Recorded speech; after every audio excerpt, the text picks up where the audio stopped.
Madam Chair, we're now live. Thank you. Good afternoon, everyone. Welcome to the June 14th, 2021 meeting of the General Government Committee. I will be your chair this afternoon. Just a reminder, due to the COVID-19 emergency declaration, this meeting of the General Government Committee is being held electronically and live streamed on the town's website. All members of council in attendance are participating by audio and video teleconference, and town staff are available throughout the meeting if council members have any questions on the agenda. For members of the public watching from home, please bear with us if we encounter any technical difficulties throughout the meeting.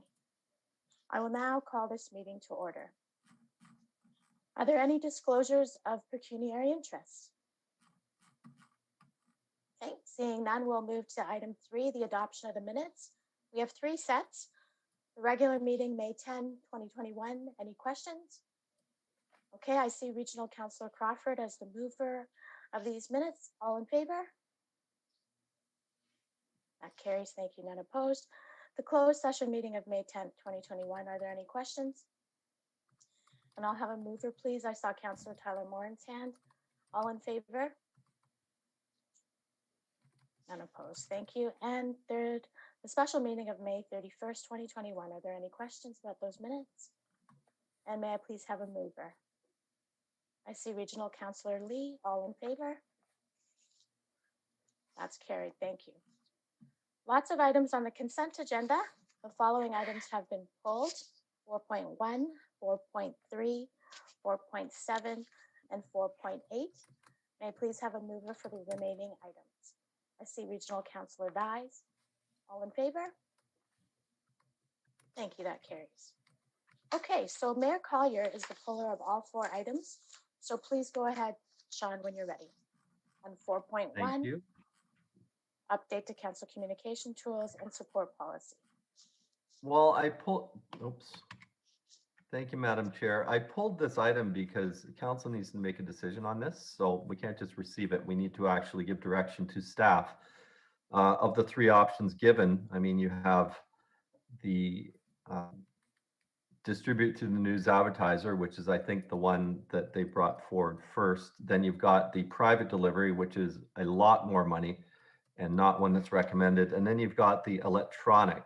And I just wanted to speak quickly to that.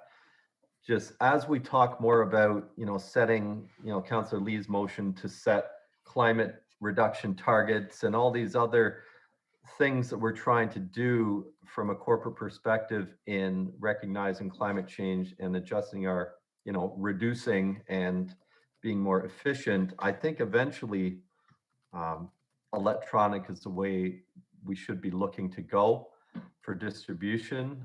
And that applies for the Ajax today as well. I understand there's some people that don't have access, and we'll be able to look at exceptions. These can always be printed as it says in the report, but we are constantly building our database through every IMO, through every open house that councillors hold, through people being to go online and register to receive updates, through every public open house that we hold for planning matters.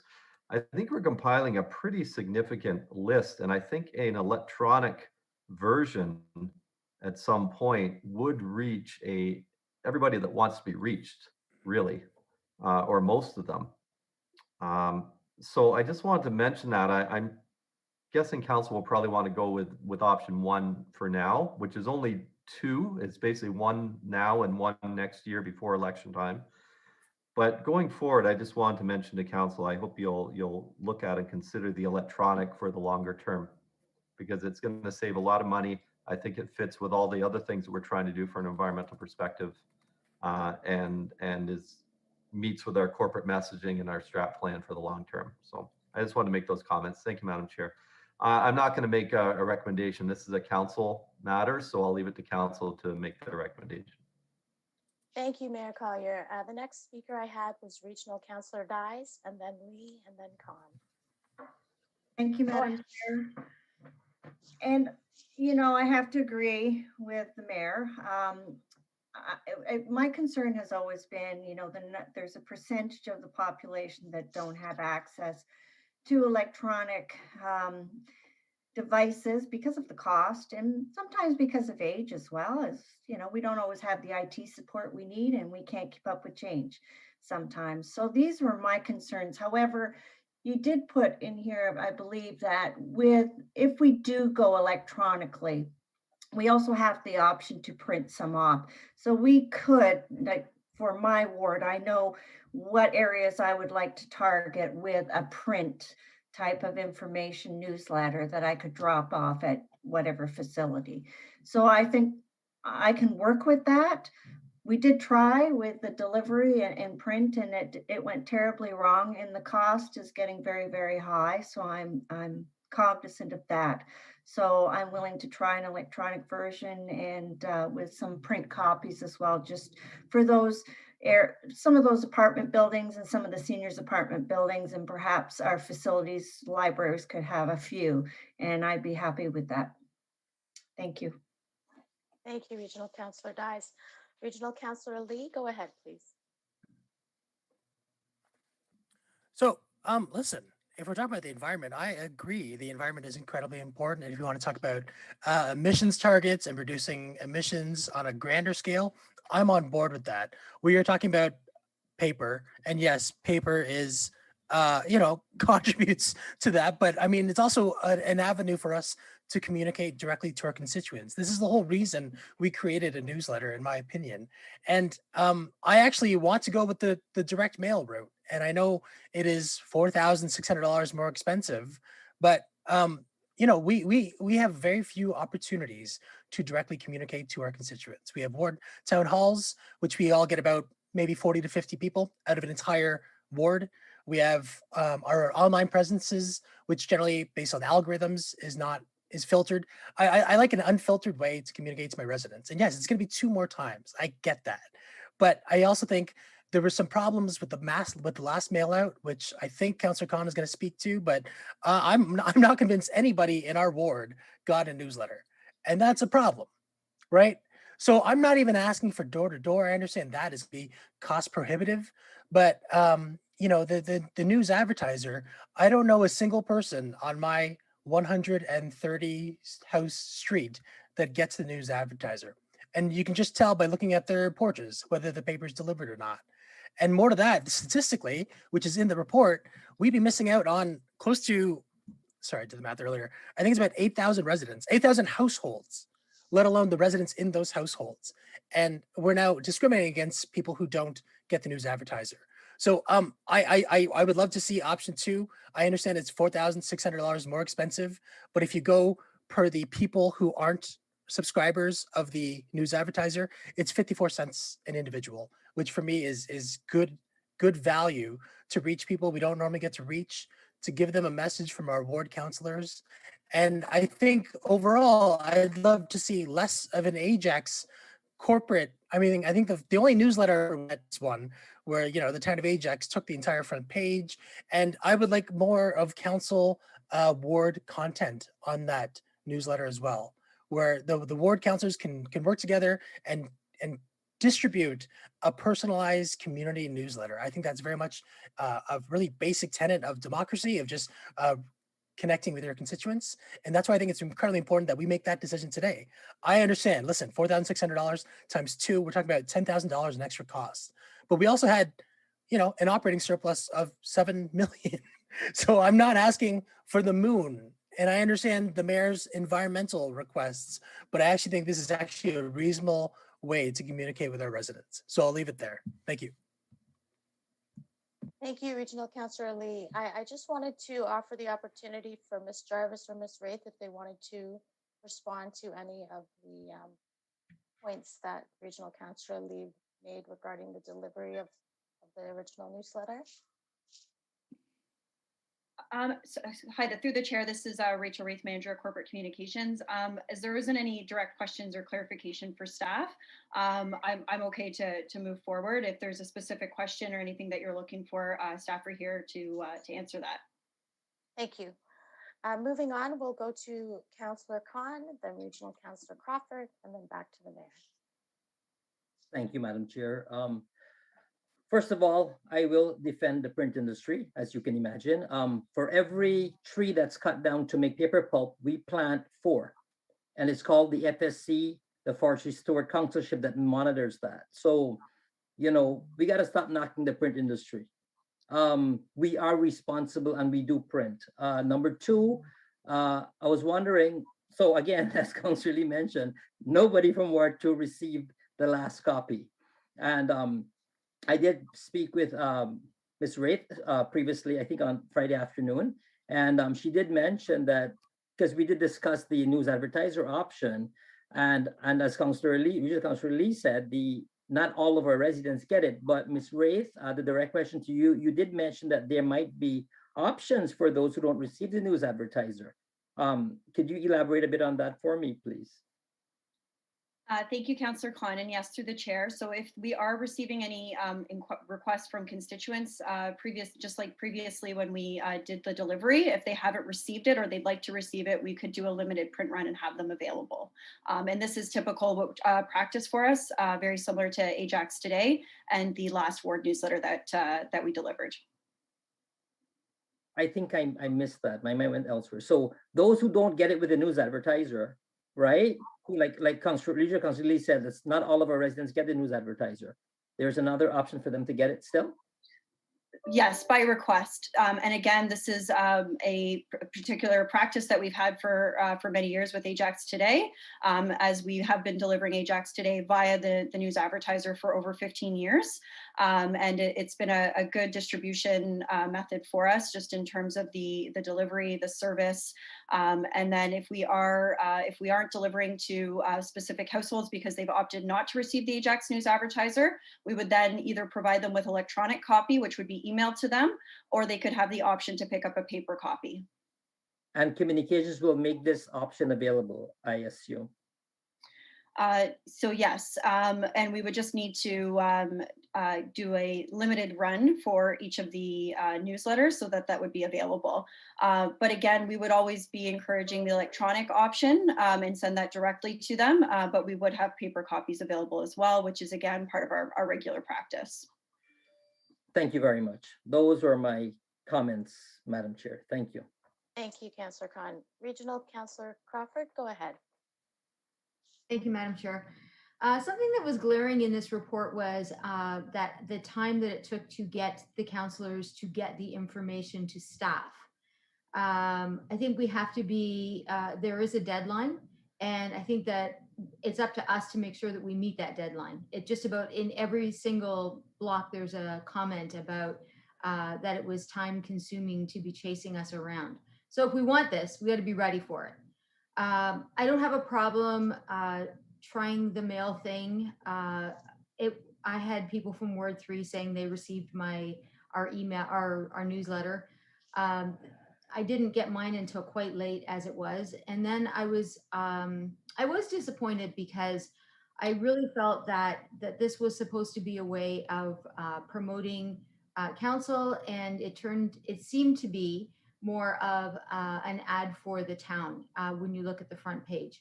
So I would like it to be more about, if we're gonna do this out of our budget, then I would like it to be more about us, more in the front.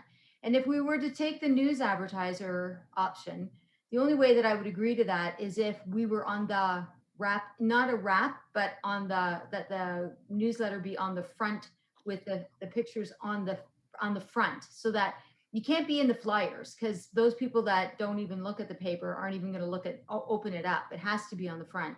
So that's the only comment that I would make, is that it's up to us to be prepared for the timeline, and also that it shows that this is a council newsletter. Thank you, Madam Chair. Thank you, Regional Councillor Crawford. Before I go back to you, Mayor Collier, I see that Councillor Tyler Moran has his hand up, so please go ahead. Thank you for letting me in, Madam Chair.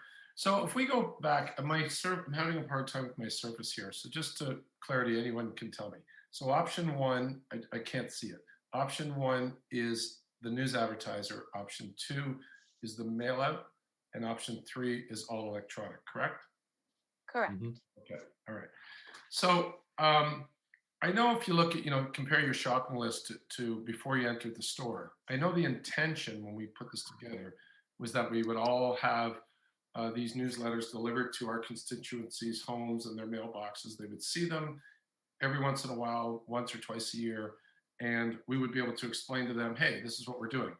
As you know, Regional Councillor Marilyn Crawford and I, have engaged with the community as much as we possibly can with our ward meetings. So it seems like an extension of that, and that was what we originally had hoped would happen. So, we're here today, and now we're looking at it. There was some mistakes made, which, it was kind of disappointing, but I understand. So yeah, I don't know if we necessarily need to tweak this as opposed to saying, okay, well, what was the original intention? So I'd like to get back to that, perhaps, get it right, at least try it, like, because we really haven't done that yet, where we've had, properly put together with our pictures on the front, telling our ward constituents who don't come to our ward meetings, who don't get the news advertiser, who are busy with their lives, with their kids, you get a nice fresh delivery, and they say, okay, here it is. Here's what Lisa and Joanne are doing, guys in Ward 2, etc. So, maybe if it would have been smoother and better, we wouldn't be looking at it again today. No questions in there, obviously, but just a comment before we make our decision. But that's my comments. Go back to our original ask. Thank you. Thank you, Councillor Taylor Moran. Mayor Collier, you wanted to come back in?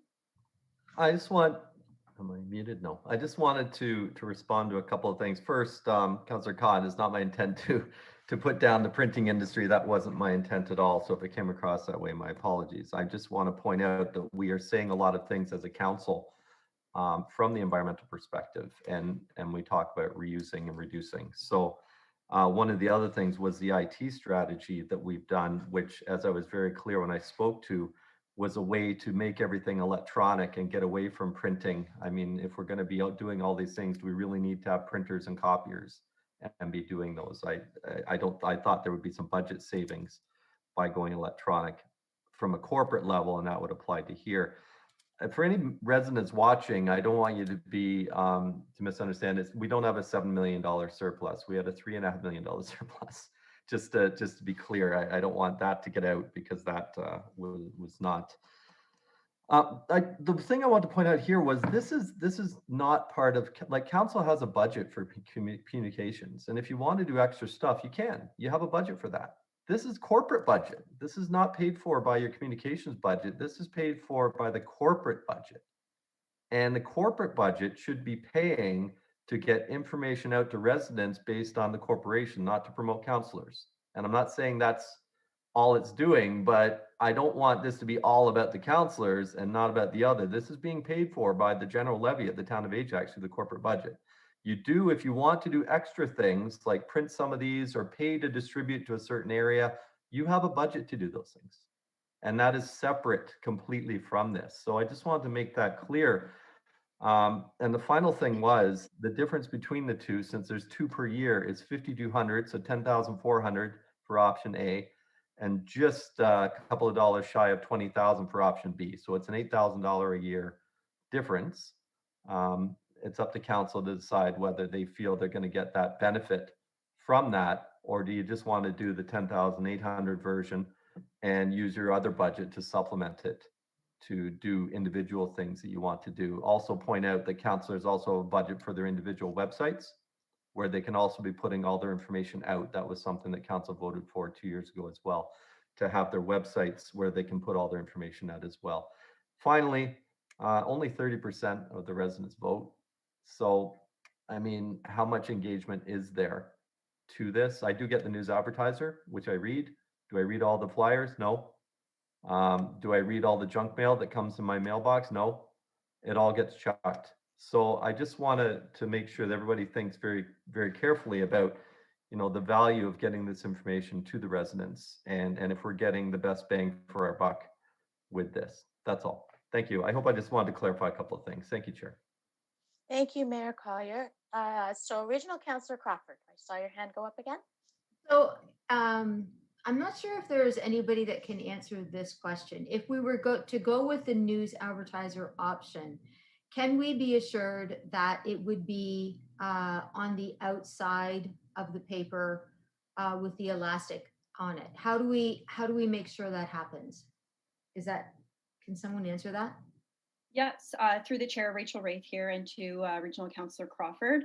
We would need to have that conversation with the News Advertiser in terms of delivery, because we would be using their carriers. There are some options that we can investigate just in terms of being able to bring profile to it that it's in the News Advertiser that day. So there are lots of options that we can look at in terms of having something on the outside of the newspaper, and then communicating that delivery through all of our channels in advance of the delivery, so that there is advance notice for it. And all newsletters would be delivered on the same day to each ward. So there's no guarantee that we would get what I'm asking for then? There's definitely options, but in terms of putting the flyer on top, that isn't typical. Usually they are delivered with the flyers in the bundle. So I would need to just confirm that with the News Advertiser, but there are definitely some options in terms of communicating it in advance and bringing some attention to it on the front cover of the News Advertiser, because there's only one News Advertiser delivered weekly now, and that's on Thursdays. So, we weren't competing with multiple editions during the week. There's just the one. So I guess for me, without having that assurance, the people that haven't, for whatever reason, canceled it, but don't actually look at the News Advertiser, it just means that it ends up going in the blue bin, and so does our flyer. So that, to me, I think, at least if it was on the front, it might stop somebody to say, oh, whose picture is that, or who's this, or who's that. Like, it might stop someone from doing that at the beginning, but anyway. Yeah. Sorry, just to further on that point, there are definitely things we can do to bring attention to it, to make it stick out outside of the flyer. So I can definitely confirm that there are definitely ways for us to make that more visible via the News Advertiser. And we've done this in the past with different supplements that are maybe a little bit larger and pop out, or doing something on the front page as well, in addition to promoting the delivery date in advance through our communications channels and through the constituent databases. Okay, thank you very much. Thank you, Regional Councillor Crawford. Regional Councillor Lee, go ahead. Thank you, Chair. I was under the impression what Councillor Crawford or Regional Councillor Crawford's asking for would also cost an additional amount of money too. Am I not incorrect there? Through the chair to Regional Councillor Lee, we have, again, this would be through our corporate budgets, and we do the community page weekly. And again, we do have an advertising agreement with the News Advertiser. So there are options that we can explore there. No, excuse me, sorry to interrupt. I meant putting it on the outside. That they don't just do that with an ask. There's a cost to that. Yes, and that's what I'm saying, is it wouldn't be delivered outside of the flyers, but there are ways to bring profile to the delivery, and that it would be within the flyers through the front page and through a pop-out. So the clarification that I'm just providing here is that we can use the front page of the News Advertiser to say that there is something inside, or there's also an option that we could enlarge the size of the community page. And this would be using existing budgets through corporate communications. So my last question is, our next mail out is due October, if I'm not mistaken. What happens if we defer this until we get more clarification on the News Advertiser options? Like, we still, listen, content wise, we would still need it by a certain date, and we would still need to submit it by, we'll call it the early September regardless. So my question is, this decision, can't we defer it until we have more information on these other News Advertiser options? It would be our preference that we move on this before the summer, just because in terms of the work back schedules, and then having this prepped and ready in time for the fall, and then ensuring that our source resources and capacity in terms of putting it together. When you're specifically referring to the flyer bundles that are within the News Advertiser, I can confirm that it would be in that bundle. It would 100% be in that bundle, but there are opportunities for us to promote that it's in that bundle, so that it brings attention to it. Okay. I mean, like, so I guess we have to, sorry, I'm just looking at the motion now. Recommendation is the council communications be approved, which is fine. I guess my recommendation would be option 2 then. Do I move that as a amendment, clerk? Through you, Madam Chair, the second recommendation in the report is to approve ward constituent newsletter A delivery option. So Right. an amendment to change that letter to your preferred option. So yeah, I'd like to move an amendment to change A to B, and I'd like to speak on that if the chair allows.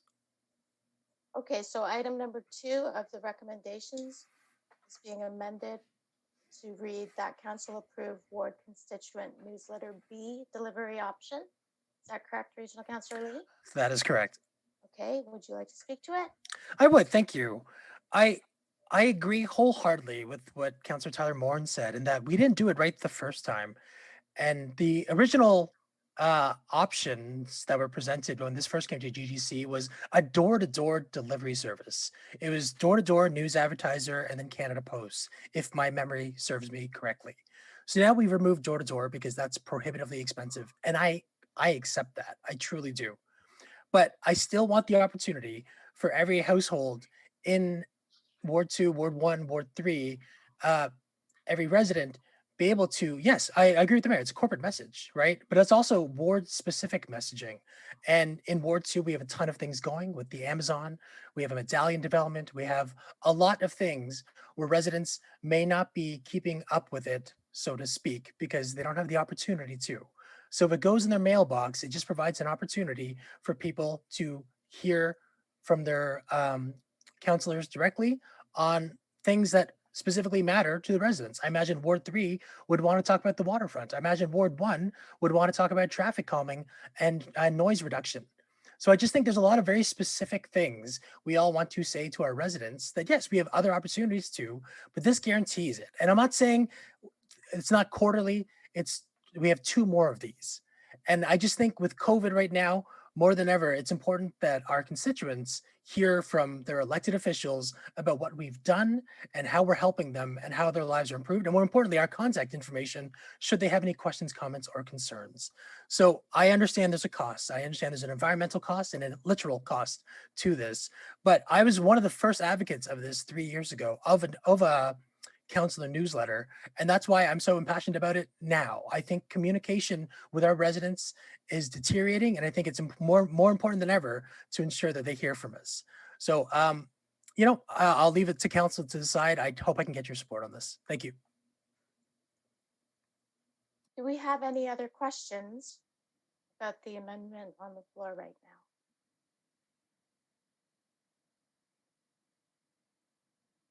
now? Or any comments? Okay. So we will vote on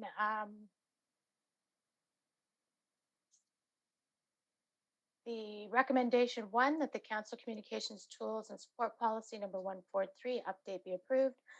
And number 2, the amendment that council approved ward constituent newsletter B. Actually, point of order, Chair.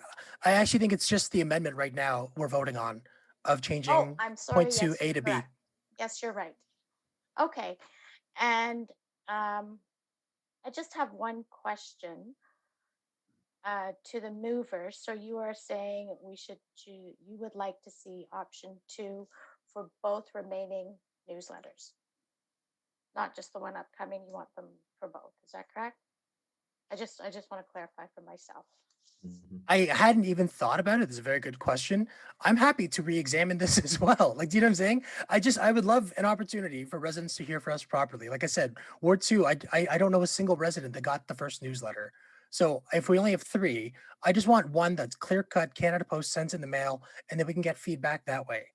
And I'm very open if people are like, oh, I don't read your newsletter. Thanks for the newsletter. We don't read it, or we didn't get any feedback. Then sure, we can go the News Advertiser way.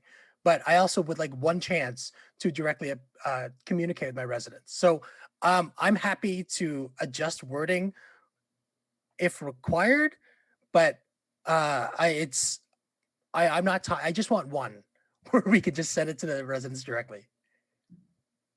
That was the intent of my motion. We'll put it that way, or my amendment. Okay. So then, thank you for that. If you are open, clerk, could we have that option then? I don't know how that would work, where the remaining 2021 newsletter be sent using option B, and then we examine how it went. And then the final newsletter in 2022 would be either this remain as is or another option.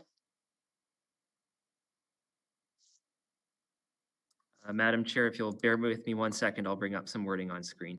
Thank you. I would accept that as a friendly clerk as well.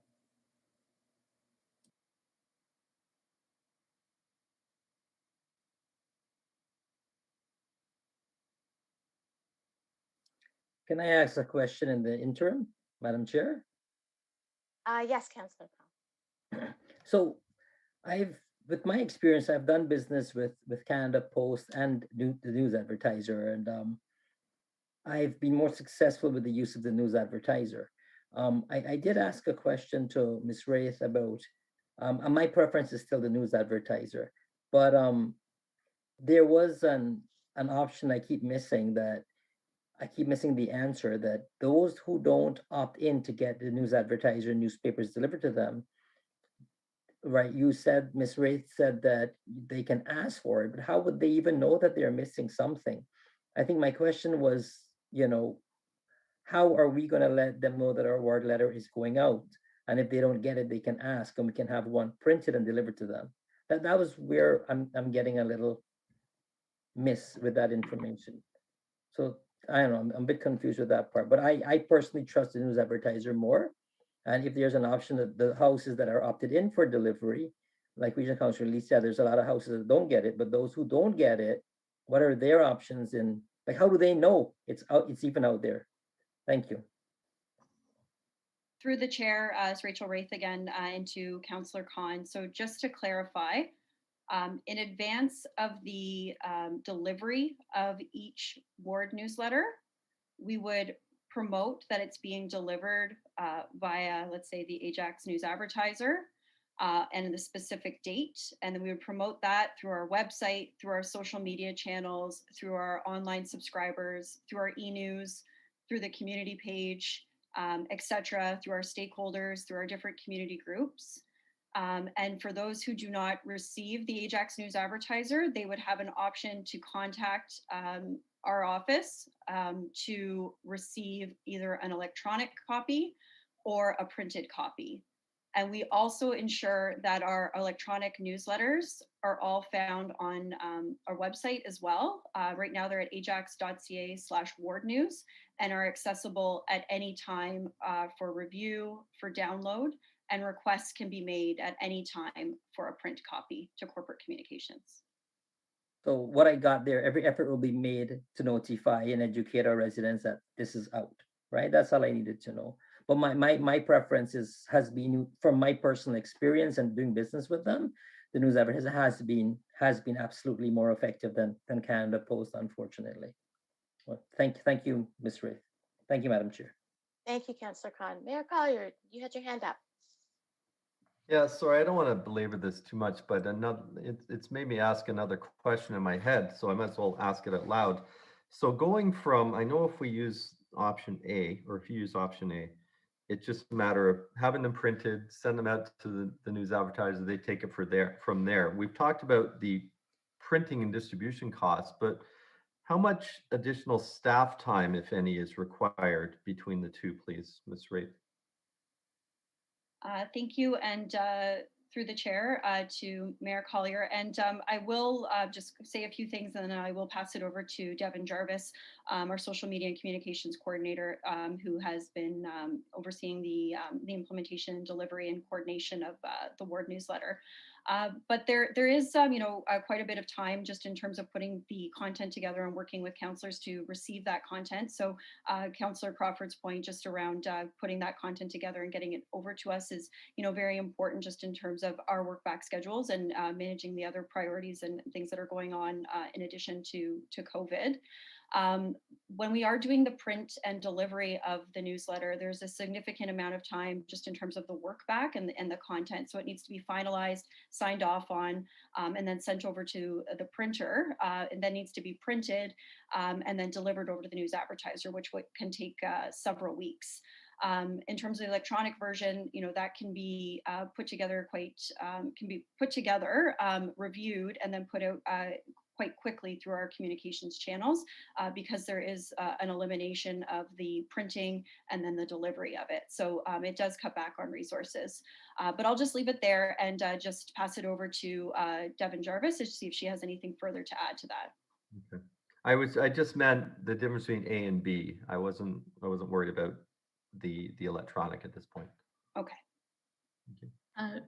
Thank you, Rachel. And through the chair, to answer Mayor Collier's question, the staff resources between A and B aren't overly different. They are very similar in what will be expected of staff. However, with option B, as we have not used this vendor before and we are not accustomed to working with their processes, there will be definitely some more staff time put in with working out the delivery of the flyers for them and working with their own internal processes, especially as this particular company is based out of Toronto, where Metroland is based out of Durham region. Okay. And just one further, how, if we're going to reevaluate this in the spring, I mean, this is going to require another report back, I guess, which is staff time, but how would we gauge the reception from residents? Is there going to be something put in the newsletters asking residents to reach out to the town, or you know, if you'd rather receive this electronically, let us know, or if you know, is there going to be some kind of survey in there, or how are we going to gauge this and get that feedback in order to properly evaluate the program? Through the chair, to answer that, this would have to be discussed at the staff level. To receive resident feedback currently, we do often have feedback forms on ajax.ca, so we could create a survey online that we request residents to fill out.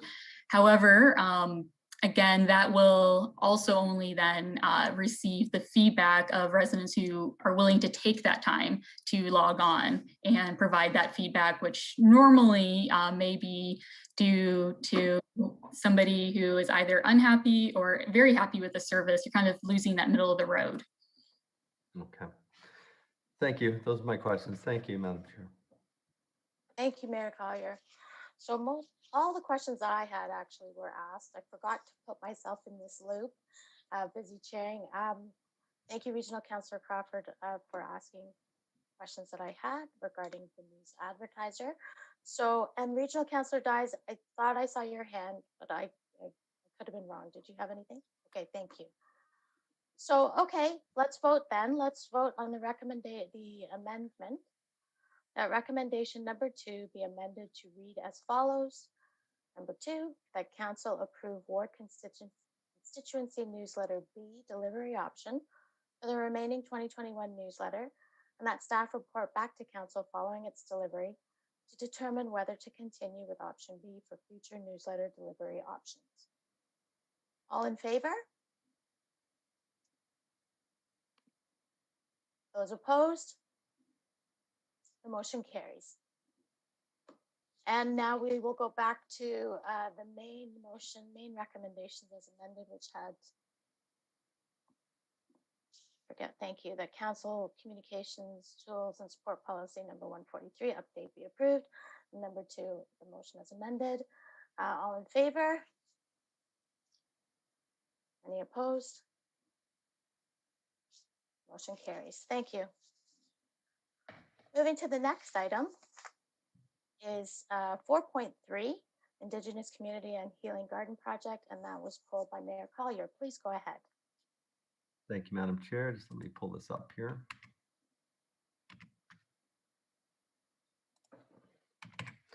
I didn't really have any questions on this. I just wanted to speak to it quickly and just inform council of some of the things that have been happening.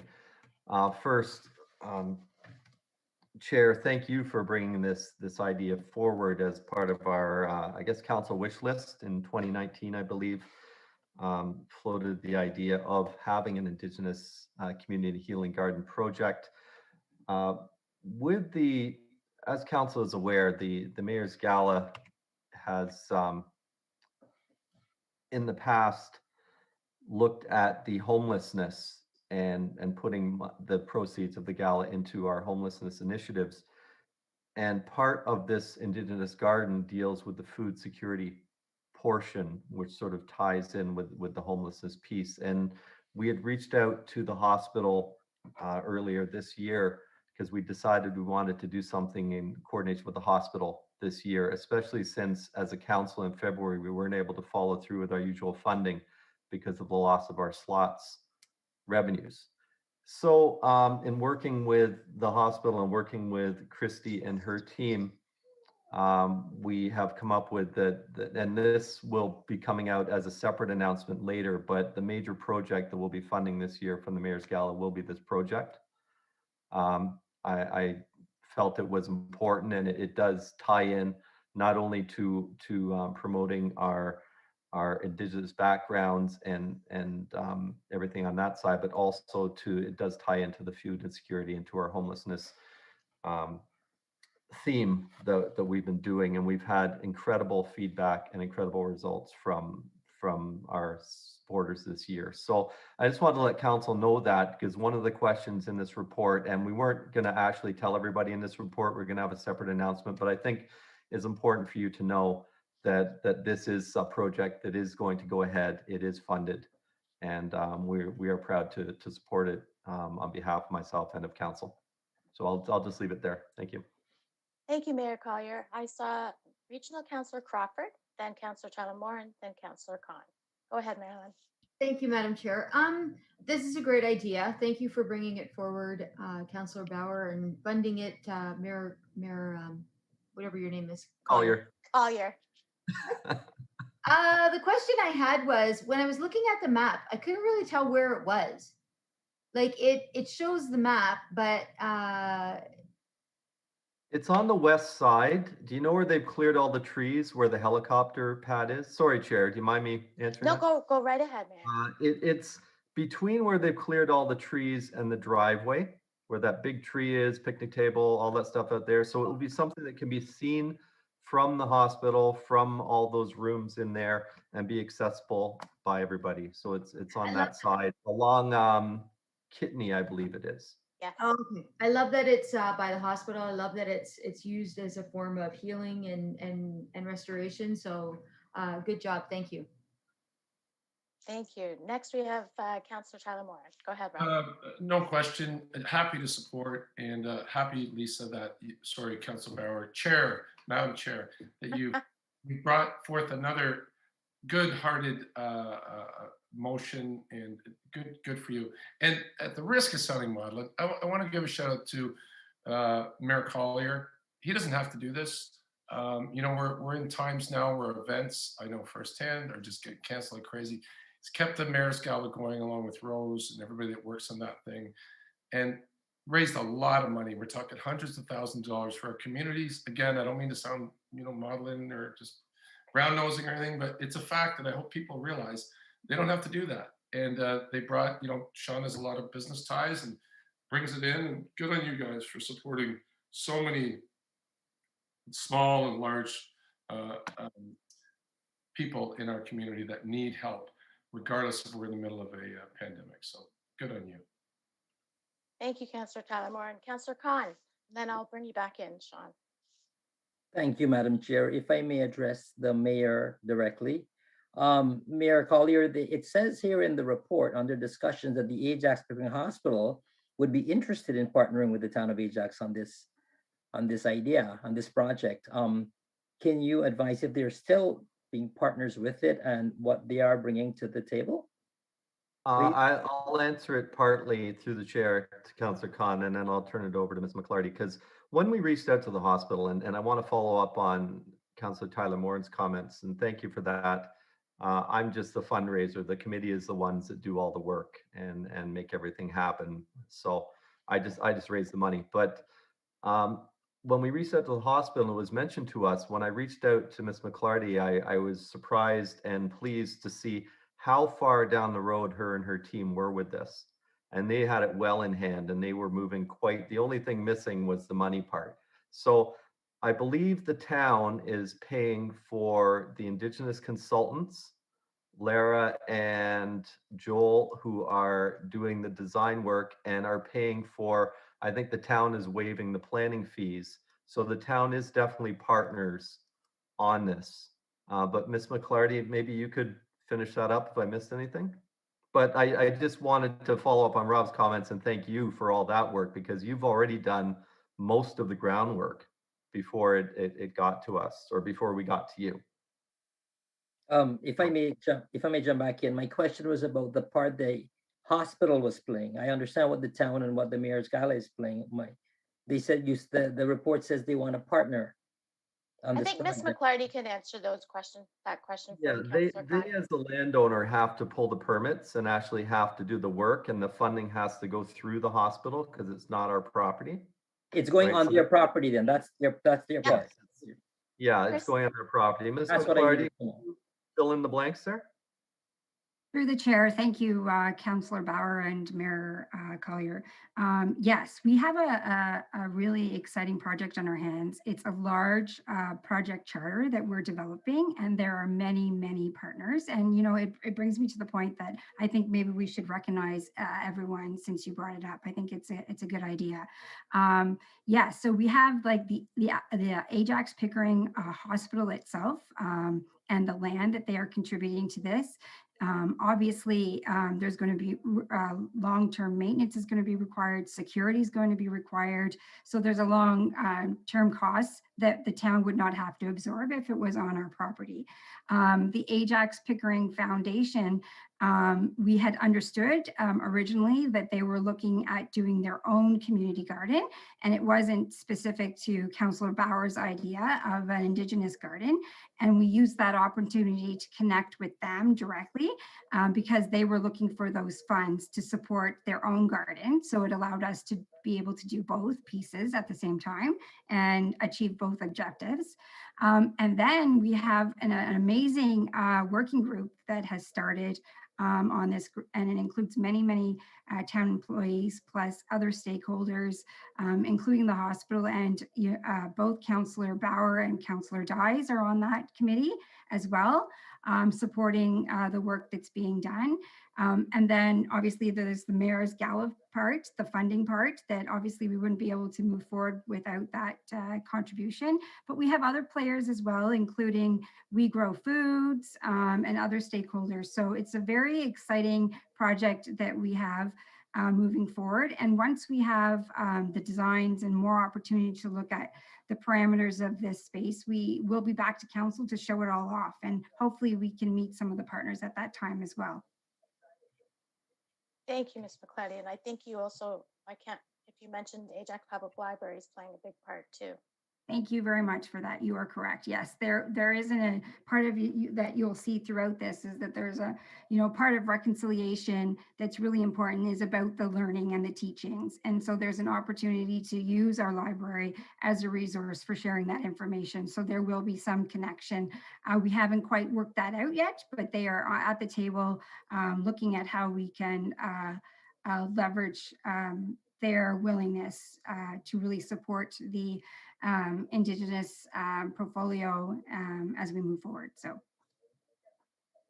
Well, thank you for all those answers, Ms. McClarty, and I must admit that it is very timely for this project. So thank you all for taking part and making this a reality for our community. Thank you, Madam Chair. Thank you, Councillor Khan. Mayor Collier, I'm going to let Regional Councillor Dyes ask her questions, and then I'll ask you if you had more.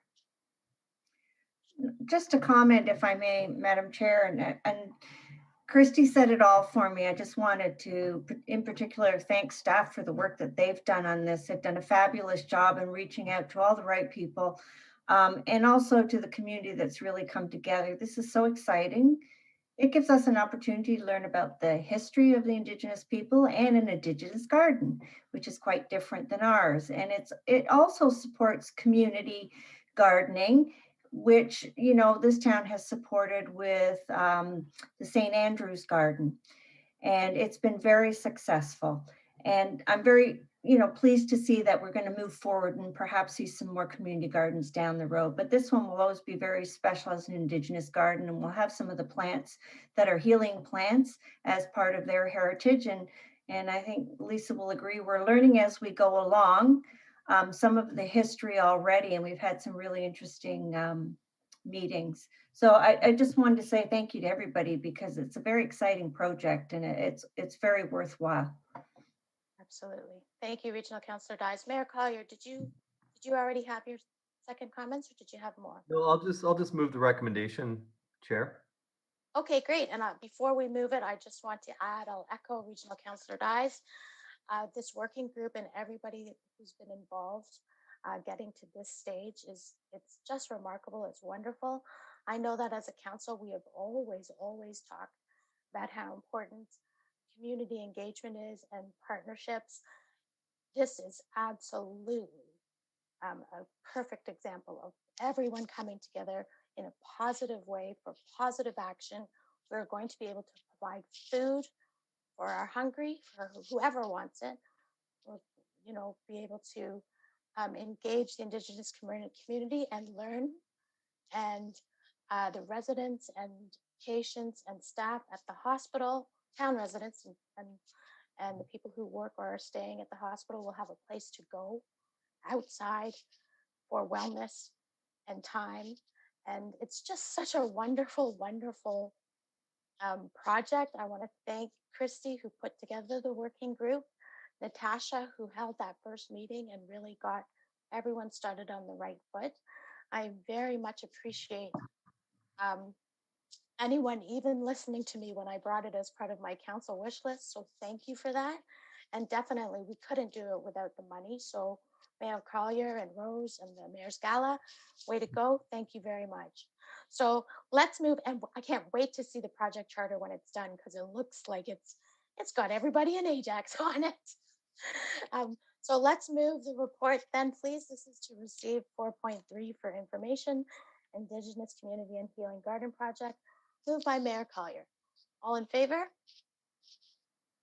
That carries. Thank you very much. So the third item pulled on the consent agenda is 4.7, Health and Dental Benefits Administrative Services Only ASO model. Mayor Collier, please go ahead. Thank you. Thank you, Chair. Through you to Ms. Valentin. And wait a minute, maybe it's not. Maybe it's Ms. Sorrell. But I just want to make sure I'm understanding this correctly because there's a couple of numbers in here. One is a refund of 928,000 and one is a annual savings of 9,282. Just so I understand, the 928,000 is basically a refund of payments, overpayments from prior years, an accumulation, like a reserve that's been held. Is that correct? I can answer that, Mayor Collier, through the chair to Mayor Collier. That's my understanding, yes. So the town has changed from a refund accounting policy into administrative services only. There was a reserve that was held by the administrator on our behalf, but on converting over to the ASO, we were obligated to take out that reserve. So that is an accumulation over many, many years. Well, if it's going to save us 9,282 going forward, I would say it's probably an accumulation of what, 100 years? That's a big. I don't know, to be quite honest. That was my next question. I would think there would be a considerably higher amount of savings if we've been able to accumulate 900 plus over that time. Going forward, it would be higher savings than 9,000 per year. Through the chair to Mayor Collier. And perhaps Ms. Costantino can help out with this as well. But with the changes in the benefits and different drugs that come online, requirements by staff for health and dental, those amounts do change annually. It's my understanding that going to the ASO model, there definitely will be savings, but it's, we transitioned this year through the pandemic, so it's really hard to really kind of quantify what that amount will be. And that's one of the main reasons for keeping this funding in a specific reserve until we have some data behind us to determine whether we do need to keep that moving forward. Okay, so we authorized today the creation of the reserve. The 900 odd goes into the reserve. And then if we are short in years going forward, once people are back, once things are open, once everybody's going back to the chiropractor and dentist and all these things again, if we're short, that gets drawn from the reserve? Through the chair to Mayor Collier, yes, that's the intention, that this will help mitigate any increases. And is it the intent of finance, say in 5 years, if we find that we're not needing to draw on the reserve, where do you see that 900,000 going? Does it stay there indefinitely, or if after a certain amount of time, do we look at moving that somewhere else? Through the chair to Mayor Collier, yeah, it would be our intention to review that in a couple of years just to see what the trend is. And if we do not need that full amount in the reserve, then we would bring forward a recommendation to council on where to transfer that funding. Okay, thank you very much. Thank you, Chair, and I'll move the report if you don't have a mover already. Thank you. Okay, are there any other questions about the report? Seeing none. Recommendations. Number 1, that the report on the Health and Dental Benefits Administrative Services Only ASO model be received for information. Number 2, that council approve the establishment of the benefits claim reserve. And number 3, that the lump sum payment from Sun Life in the amount of $928,128.30 be directed to the new benefits claim reserve. Moved by Mayor Collier. All in favor? Unopposed? That carries. Thank you. And the final item on the consent agenda pulled is 4.8 2022 budget timetable by Mr. Mayor Collier. Go ahead. Thank you, Chair. You're welcome. This is, as I think you're all aware, a bit of a pet peeve of mine. I just want to talk to, oops, I just lost my screen there. I just want to ask the treasurer, it's frustrating for me to make decisions in February, but we don't close the books till June. Because we have had a few times where the numbers that we were given, especially for surplus amounts in October or November, and then again in February, don't match the number when we actually close the budget in June. And in the case of a couple instances, we've made as a council decisions, budget decisions based on that information, which we probably wouldn't have made.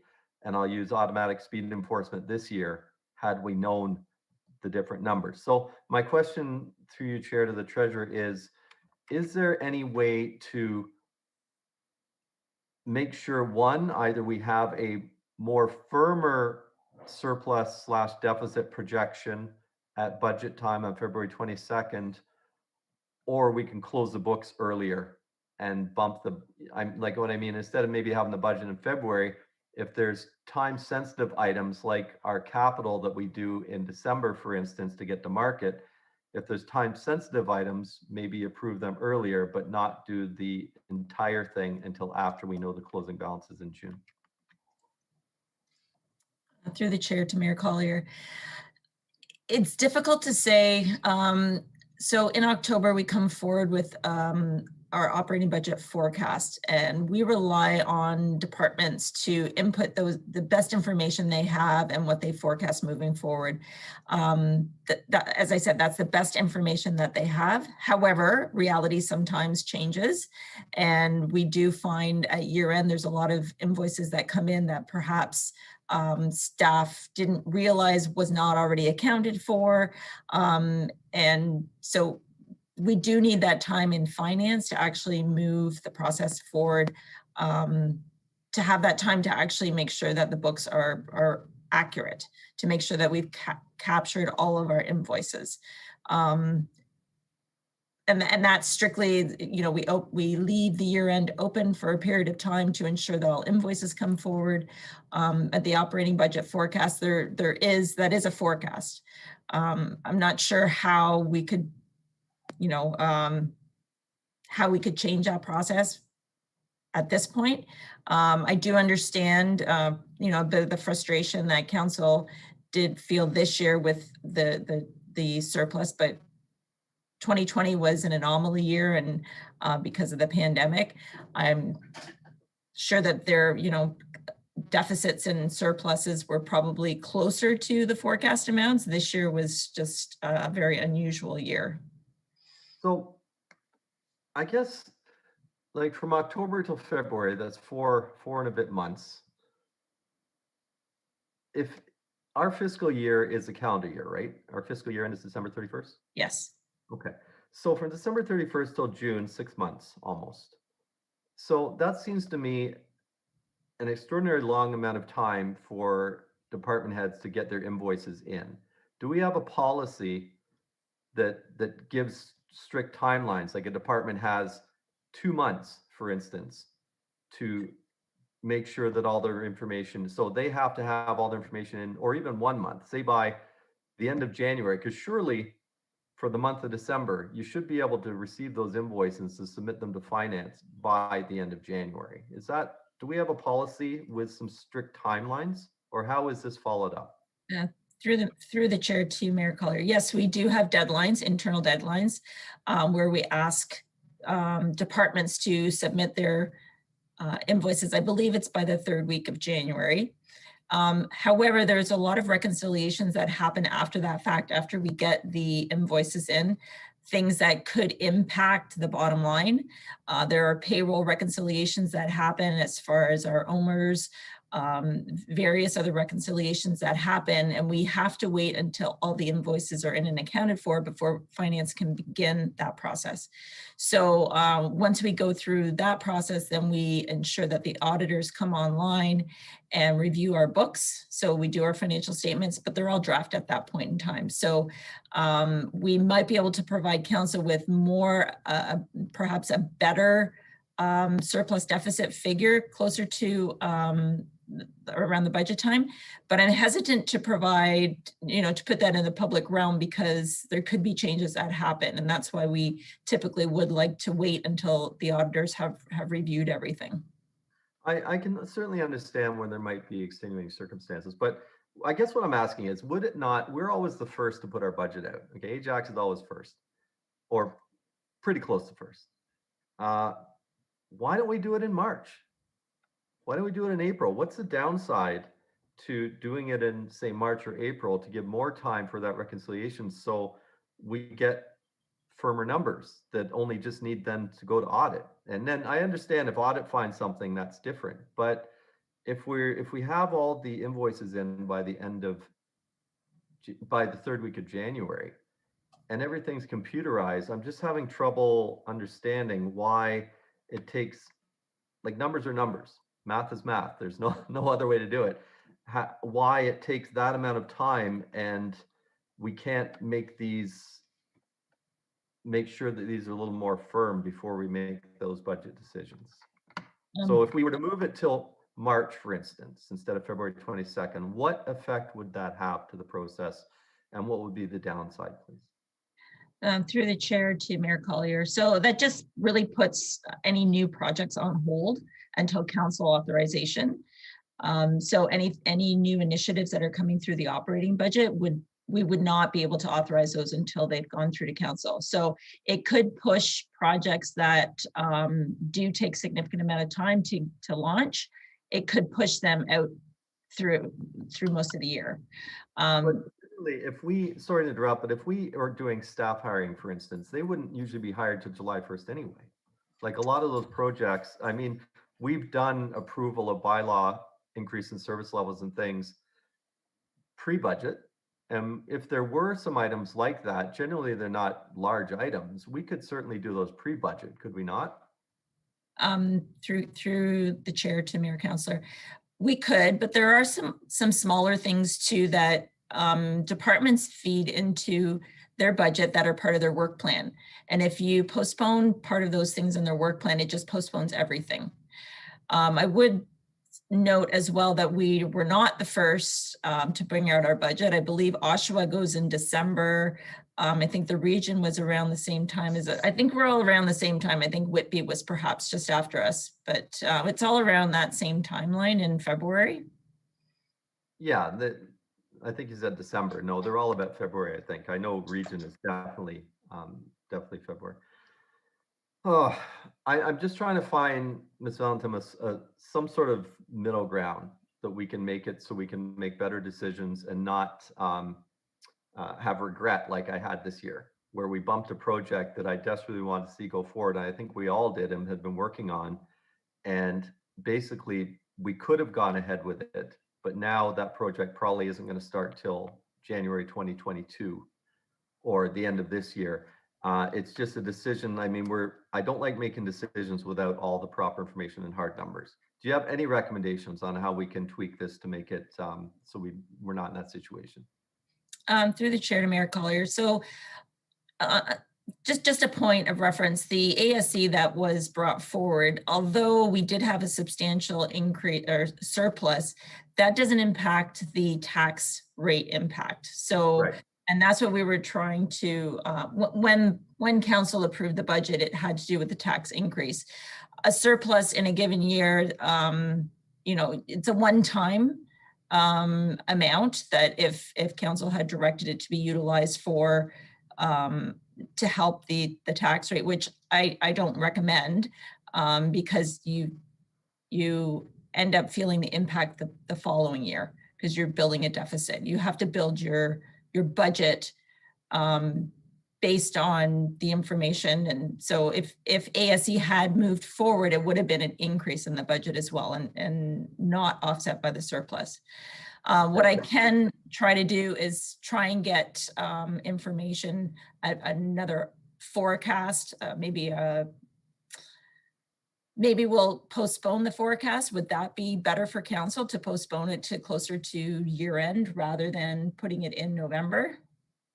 Probably. I mean, and I just used automatic speed enforcement because it was this year. Maybe a better example would be last year using the 1% from the stabilization reserve would be a better example of making a decision based on the projected surplus. But regardless, I hear what you're saying. I don't know how much that would change. I mean, the report we get in October is just for information. The report in November would be for information. The number we really use is the number that's printed in the treasurer's report at budget day, which shows the surplus at that day. I guess I'm just trying to figure out how we can have that be a more specific number, I mean, this year was considerable. It was, you know, in the millions difference. That's not normal. And I understand this year is a bit of an anomaly. Through the chair to Mayor Collier, I would just caution about using surplus to fund the budget because you end up building that that deficit in the following year, trying to build it back up. We recognize that through the library grant this year, where they offset the grant amount in 2020 or 2020, and now we've built a hole that we're trying to build out of. So that's just a caution that I would advise council. You can't really use the surplus to offset the tax rate increase. Right, but we can use it for future planning. Okay, I don't want to go down that road again of the hole in the library funding and the surplus, but I think if we can bring the forecast a little bit later, that would be helpful. And I would desperately love if there was a way to bring the June date forward, but I won't move an amendment now. Thank you for answering my questions. Thank you, Mayor Collier. Are there Thank you. any other questions or comments from the rest of council? Okay, seeing none.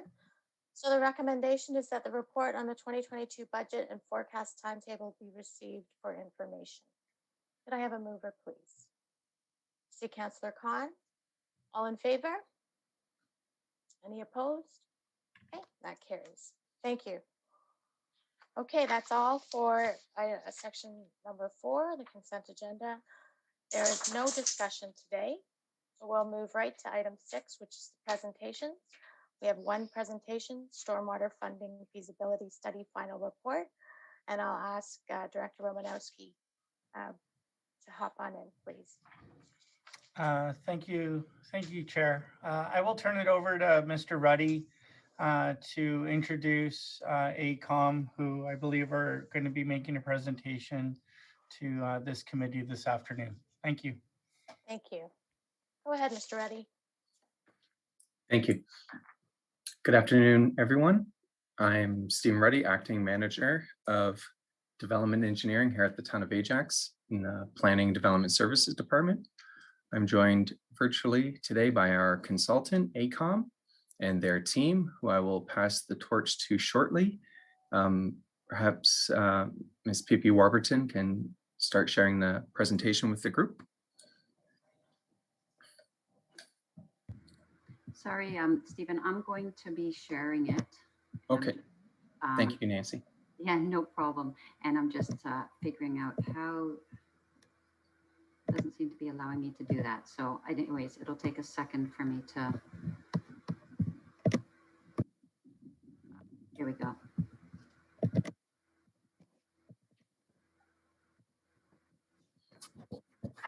Great. You see it now? So yes, perfect.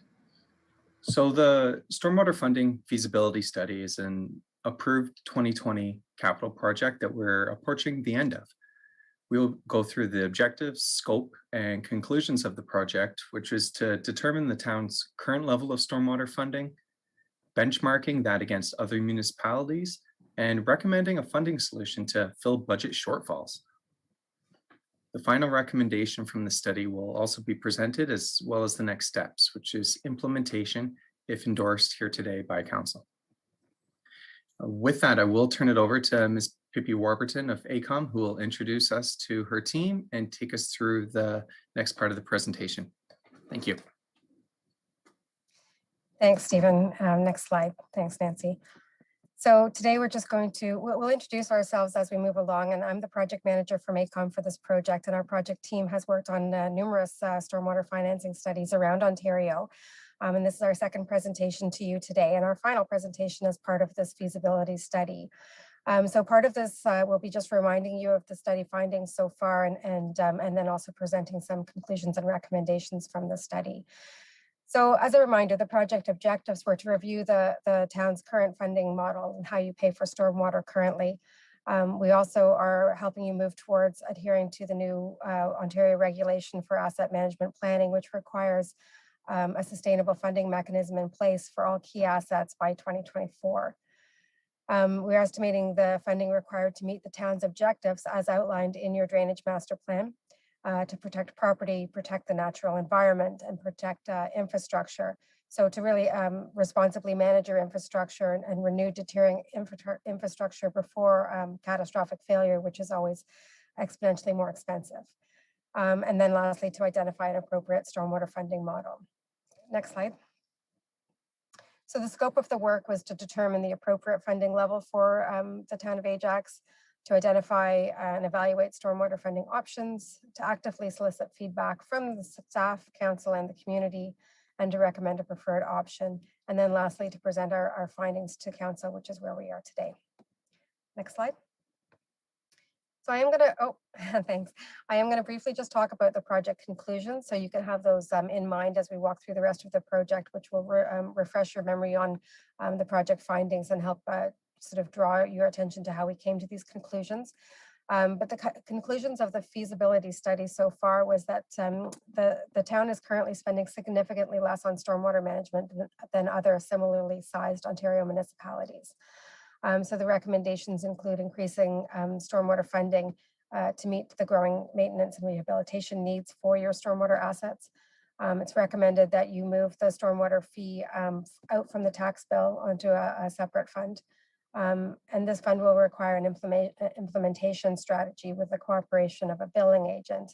We're going to talk about the implementation strategy and the billing agent later in this presentation. Finding a billing agent so far has proved to be somewhat problematic. So we are asking that staff report back to council with a proposed implementation strategy. So the development of this variable user fee that's based on impervious area, which would be more equitable than how it's currently funded through your tax base, which is based on assessed value. We're also, the implementation study would also determine the levels of service, including how to phase in the correct, required or desirable level of service. And it will be developing a credit policy as well. And that's something you'll likely get asked about as we move forward with this to the next phase of implementation. So the credit policy would allow property owners to reduce their fees through the implementation of stormwater on-site measures. So now we're going to talk a little bit about, to refresh your memory about what we found in the study, starting with you know, a summary of the assets and the current stormwater funding. So I'll turn that over to Nancy from here. Thank you.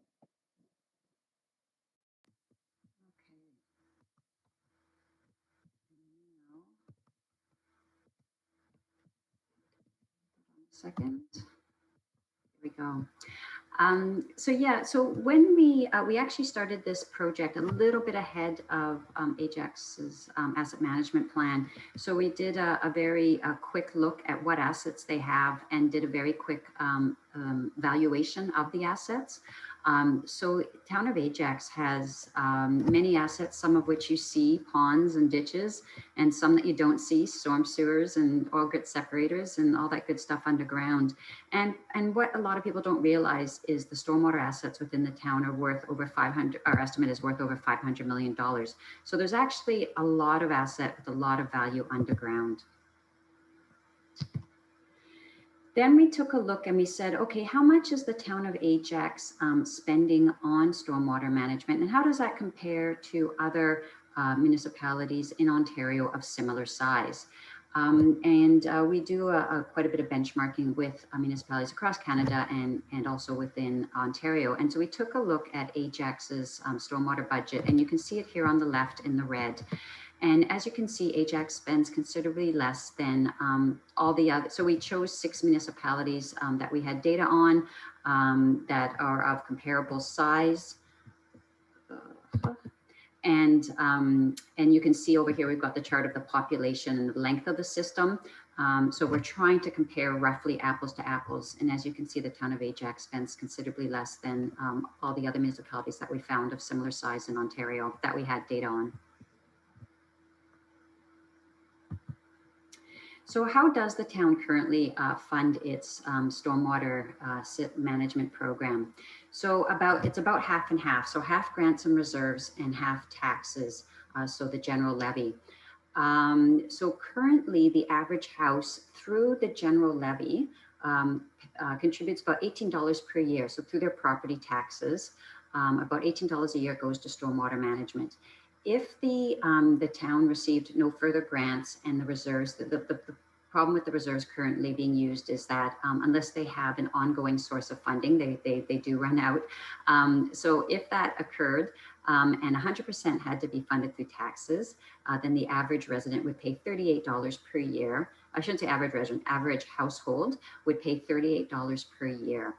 And so that would result, so if and when the town's reserves, and let's say, you know, the grants don't happen and the town had to move to 100% funding through taxes so that each resident would pay $38, assuming everything else stays the same, that would result in a tax increase of about 1.2%.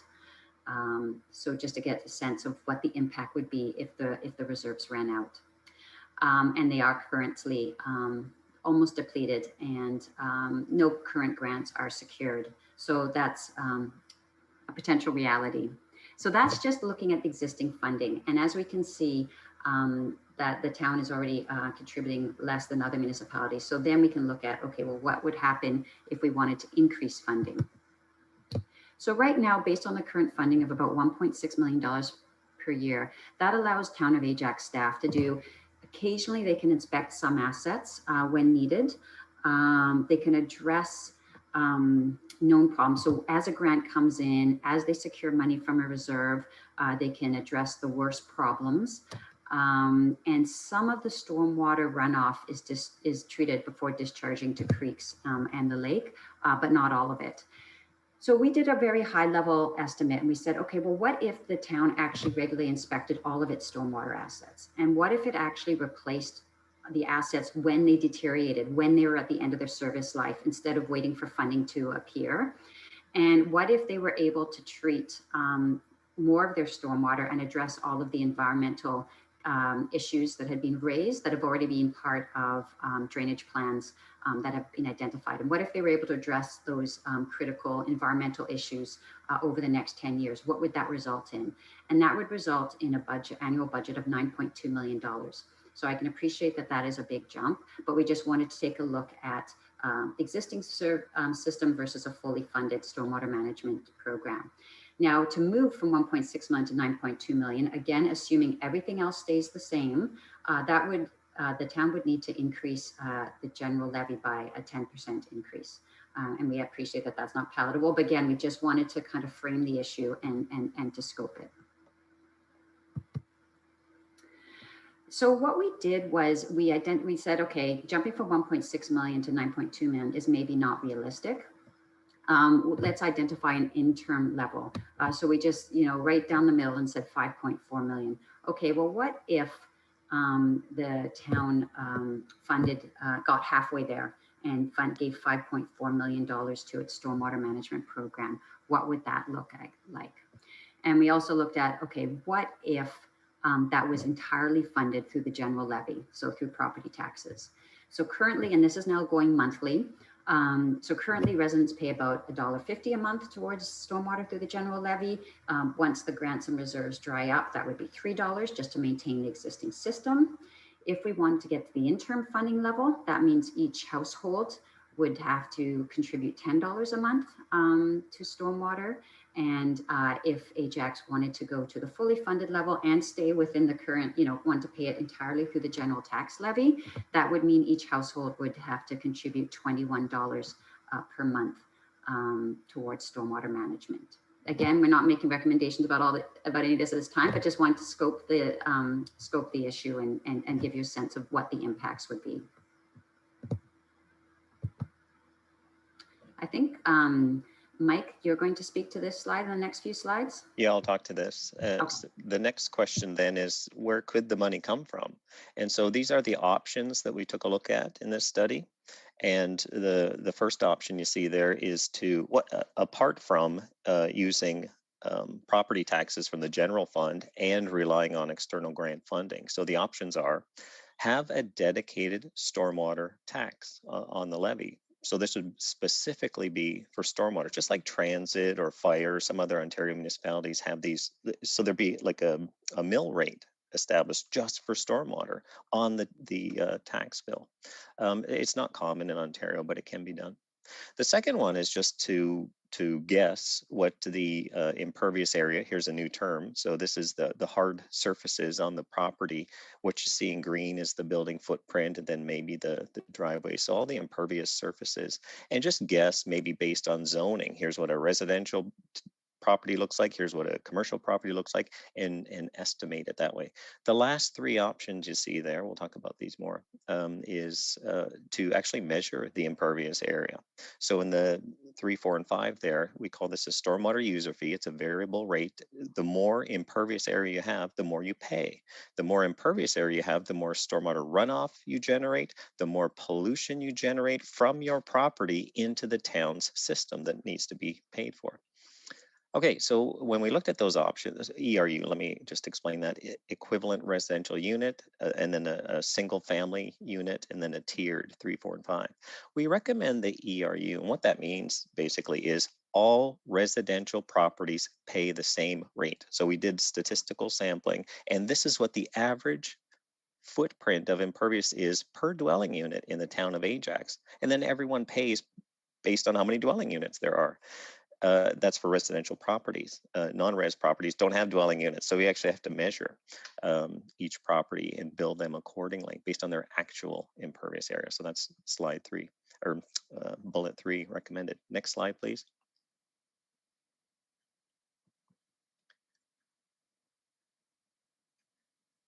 Sorry, Mike, I'm not sure what's happening here. I'll wait. All I know is I cannot control it.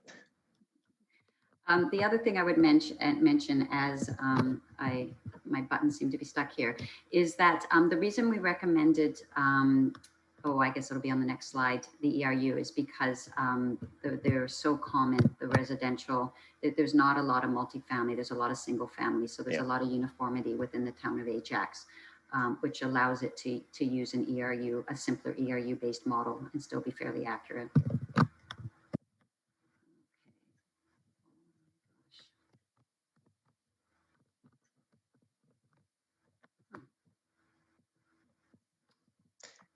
Nancy, if you close it and open it again, maybe No, that'll... we can't do absolutely nothing. There we go. There we go. Okay.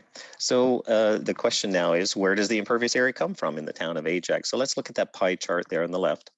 And looking at each of we'll break it down into 3 basic categories. The single family detached home generates about 48% of the impervious area in the town of Ajax.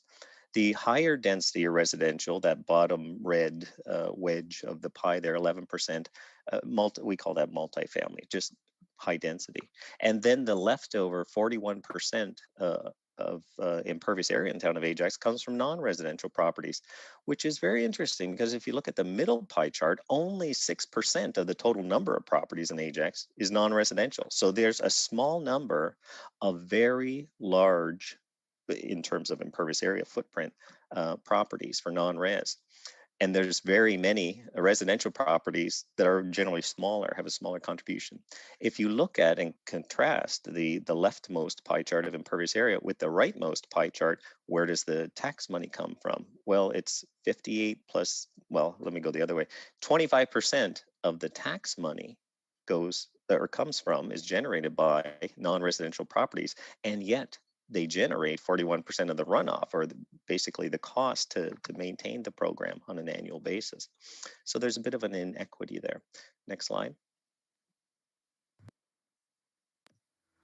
And that's what a user fee is meant to do, is to make the charge basis not property tax, not assessed value, but make the basis of charge impervious area.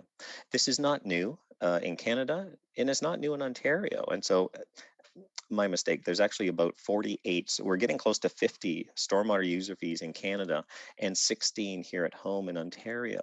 And actually so their new statistics just released, and the average, so in Ontario, the average or typical detached home pays about $9, up to $9.30 per month on average for a stormwater user fee in Ontario. And you can see there's a great range geographically, from Ottawa up there in the north to St. Thomas there in the south. And it's all across the board in terms of what portion of the stormwater program is funded. And there are outliers too. For example, Aurelia, $3 at the lower end. And Markham is another noteworthy example, $4 per month for the average detached home. Now, that $4 from Markham, $3 from Aurelia does not pay for the entire stormwater program. So stormwater funding comes in all shapes and sizes based on the municipality we're dealing with. So there's quite a range, but we're just looking at and contrasting to the average. Next slide, please. So that average, it just move up that gold bar you see, that's the average from $8.50 now up to $9.30 for each of the 5 options we looked at. We looked at what it would take. Again, we're going to normalize it or compare it to what the average detached home pays. And so in the first case, and for the 3 what we call level of service scenarios, the current 1.6 million per year, the interim somewhere between the current and the fully funded, and then the fully funded, what needs to be spent on stormwater here in Ajax, 9.2 million. And that explains the 3 colorful bars for each of the option. And we're comparing that to what the average stormwater user fee is in Ontario. In any case, we selected the middle option there, the ERU. Again, what that means is all residential properties in Ajax would pay the same amount of fee, a per month charge, times the number of residential dwelling units on their property. Single family detached home, that's 1. You pay 1 times the unit. And higher density pays more accordingly. And by the way, so the next 2 options, single family unit, SFU, it uses what the average detached home pays.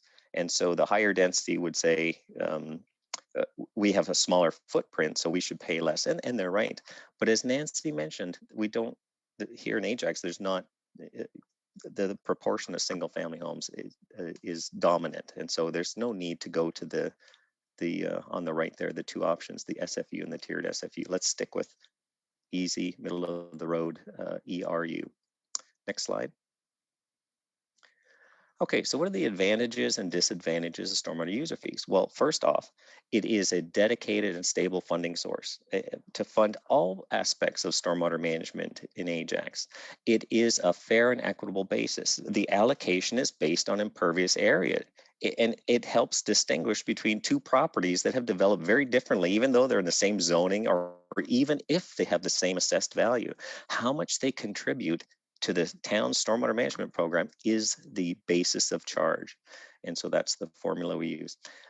In addition, you can now collect revenue from all contributing properties. Tax exempt status has no bearing on the town's ability to charge a fee for this service. There are, however, some fee exempt discussions that have taken place in Ontario, and some municipalities that have a stormwater user fee in Ontario have decided there are certain categories of properties that are exempt from a city or town fee and charge, and others have decided, nope, everyone's eligible, everyone's going to pay. What that means is you can collect money from all properties, regardless of their tax status. Finally, because there is a correlation between how much impervious area you have on your property and how much you pay for this stormwater charge, what goes along with that is the more you the more you pave, the more you pay with a stormwater user fee. The more you store on your property, the more you save. Which is to say, if you hold back runoff on your property, do good housekeeping, manage the pollution and the stormwater runoff, discharge it on your property instead of disposing it or dumping it into the town system, you deserve a credit. You deserve a break on your user fee. And so you can do that with a stormwater user fee that is tied to impervious area. You don't do that with assessed value. There's no correlation. The disadvantages are the cost to implement the study, and what we mean by implement. I'll talk about that shortly, what we mean exactly by implement. But there's the cost of this study, there's the cost of managing the data, billing it, and then the customer service that follows along. And that's why we keep coming back to this comment about a billing agent. Finding a suitable billing agent is very important. We would prefer the water base, the water sewer, the region of Durham. We would prefer that as opposed to electricity, hydro authority or whatever. There's other options too, but those are the two primary ones. Region of Durham, of course, is our preferred. Okay, so there have been two public open houses, public information meetings. We're just summarizing some of the content. I'm not going to read everything there, but just some of the content of what was heard. Generally, people are in favor of this approach, this funding approach. They agree that the level of service, which is to say the more money needs to be spent on stormwater here in Ajax, and the simpler the user fee, the better. Next slide. So coming back to how Pippi started this presentation, coming back to the conclusions, stormwater management is underfunded here in town. You probably know that. The recommendation is to implement a user fee, a simple method, the ERU. Again, all residential properties pay the same based on statistical sampling per dwelling unit. And in addition, the amount of money needs to be increased in the future. We can't go from 1.6 to 9.2 just in one fell swoop. So there needs to be some sort of statement of how long it takes to go from our current 1.6 to the ultimate fully funded, so the underfunded 1.6 to the fully funded 9.2. There is an interim there, half the cost, 5.4 million. How soon do we get there, and how do we get to the 9.2? Those are the questions that need to be resolved. Next. And we resolve that with the implementation phase. This slide shows an estimate, just based on what we know with other municipalities here in Ontario that have done this sort of thing. We make some statements on how many full-time employees might be needed in the short term to get through implementation, and then after the bills go out, after the first 6 months, the additional staff needed to do that. But the biggest issue right now is to confirm what we call the billing agent, the one who sends the stormwater bills out. And you see the overall estimated cost to implement this. It depends tremendously on the billing agent, first and foremost. So that's why there's a wide range to that fee estimate there. Next. Billing agent. Again, we would prefer the region handle the billing, just like it is done in Mississauga. City of Mississauga, exact same thing. They use the region water bills to establish the charge, send out the charge, and then receive the money back from Peel.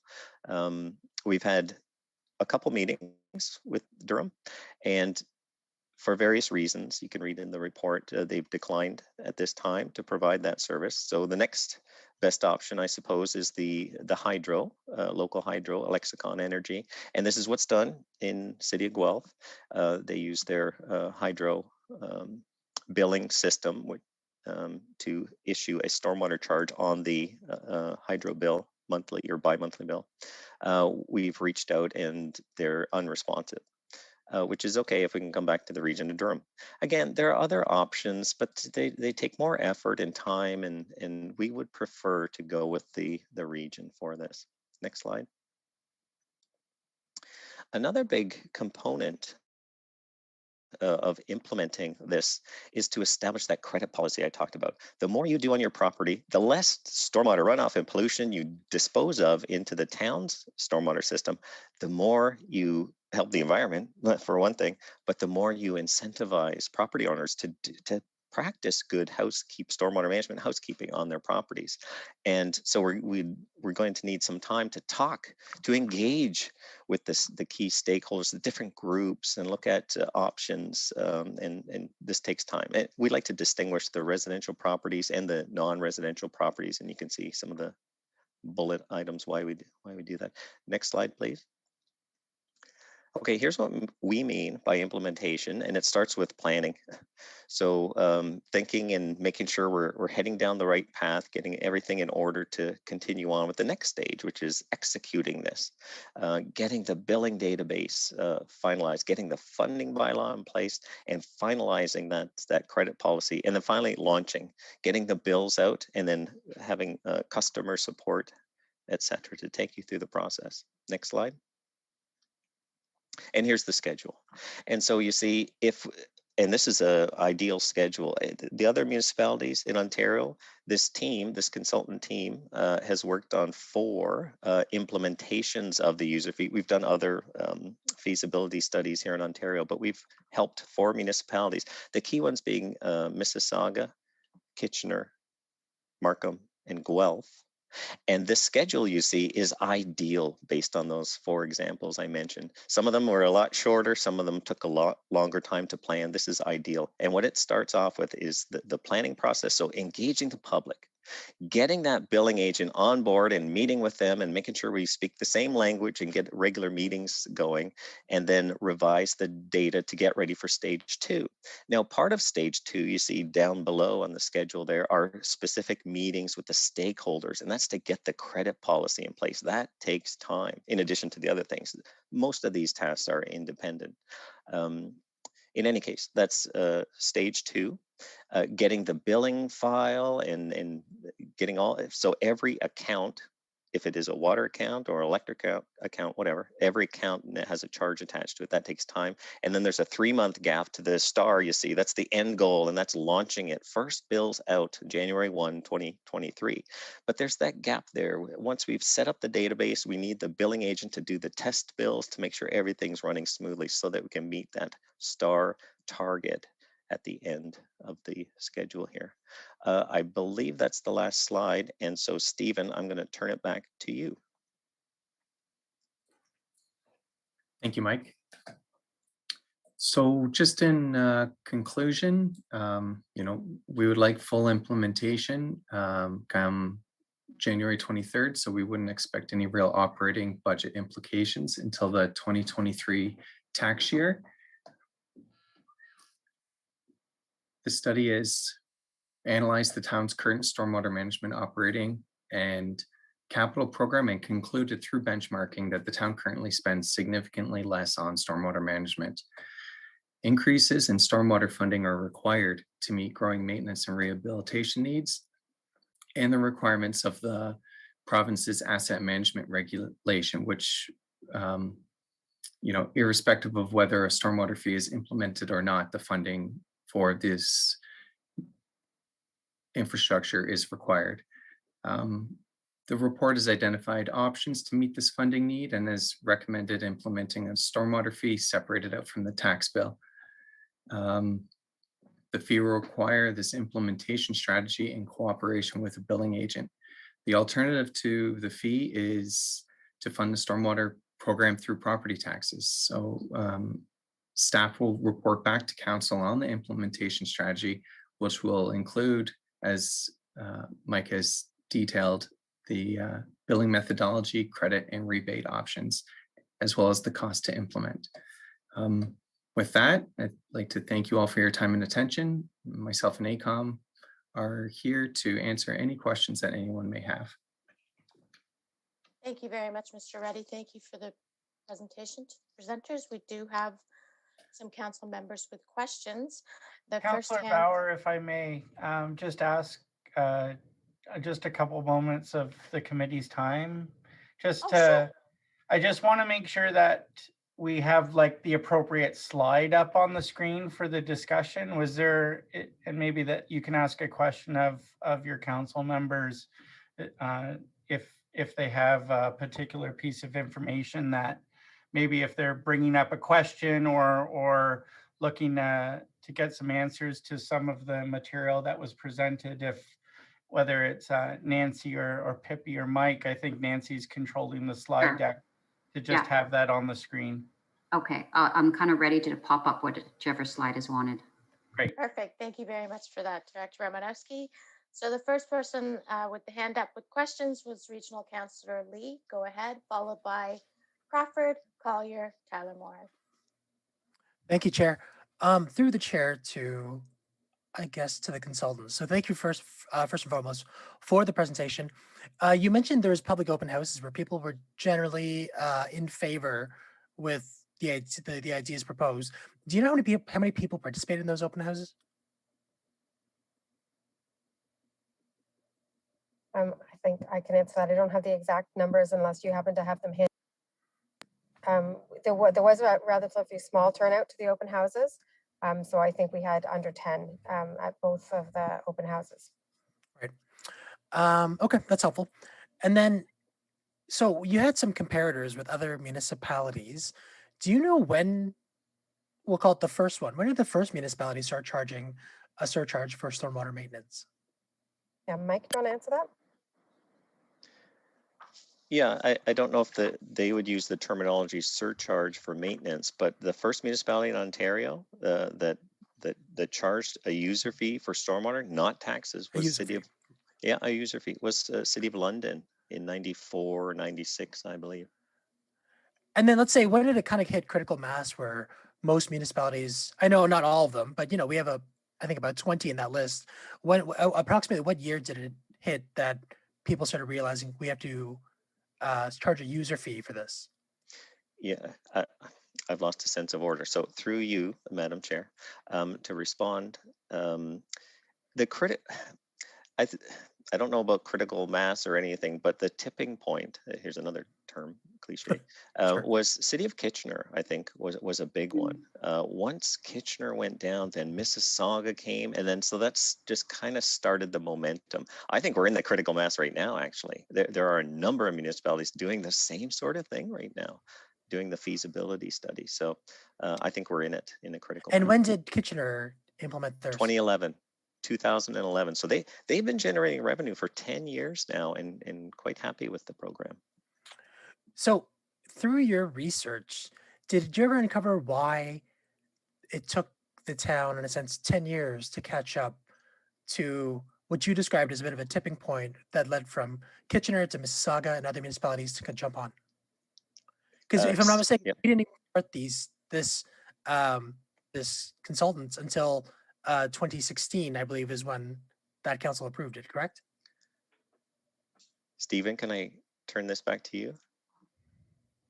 Yes, through the chair, I wouldn't say we're 10 years behind because we did bring this to council in 2016, trying to implement a separate stormwater fee. So we have been looking at funding stormwater for quite some time. And what happened in 2016 then? Well, why did we not implement it then? Because based on this exhaustive report, it seems like it's necessary. Other municipalities were doing it. I'm just kind of wondering if there's notes per se as to like why this wouldn't have been something that was adopted then. And through the chair, I guess that that might be a question for the previous council, but we've after that we started looking a lot more thoroughly for funding sources through federal and provincial grants to try to make up that deficit that Right. we had been counting on. Okay, that's fair. My last comment is just like you said that we reached out to Elexcon. You know, the mayor's a board member. I'm absolutely kind of stunned. So I guess the mayor raised his hand. I assume you can address that, Mayor. Well, I assume you'll kind of speak on that. But it is odd that they wouldn't have responded to this because, you know, we've been a pretty good partner with Elexcon to this point. So those are my comments and concerns. I'll wait for the mayor to address the Elexcon question when it comes around to him. So thank you, Chair. Thank you, Councillor. The next person speaking was Regional Councillor Crawford. Go ahead, please. Thank you, Madam Chair. I am curious as to what the reason for Durham Region declining to provide this service was. Through the chair. So, oh, sorry, I can take this, Pippi. So in the short of it is they've updated their billing system, and it was a big overhaul from their existing DOS-based database where they collected your water information and inputted it. So they've done a big overhaul, and I guess they've looked at how much time and resources that took, and they just did not have it in their work plan to spend that much time and resources that they thought would be required. They seem to think that this is going to be quite more involved than our consulting team thinks it will be, but that was essentially the reason. Okay, thank you. I do want to say that the presenter's voice sounds very, very excited about these options. It's giving me a really bad stomach ache, but your voice is very melodic and it sounds very excited about these billing options. Can you go back to comparing municipalities?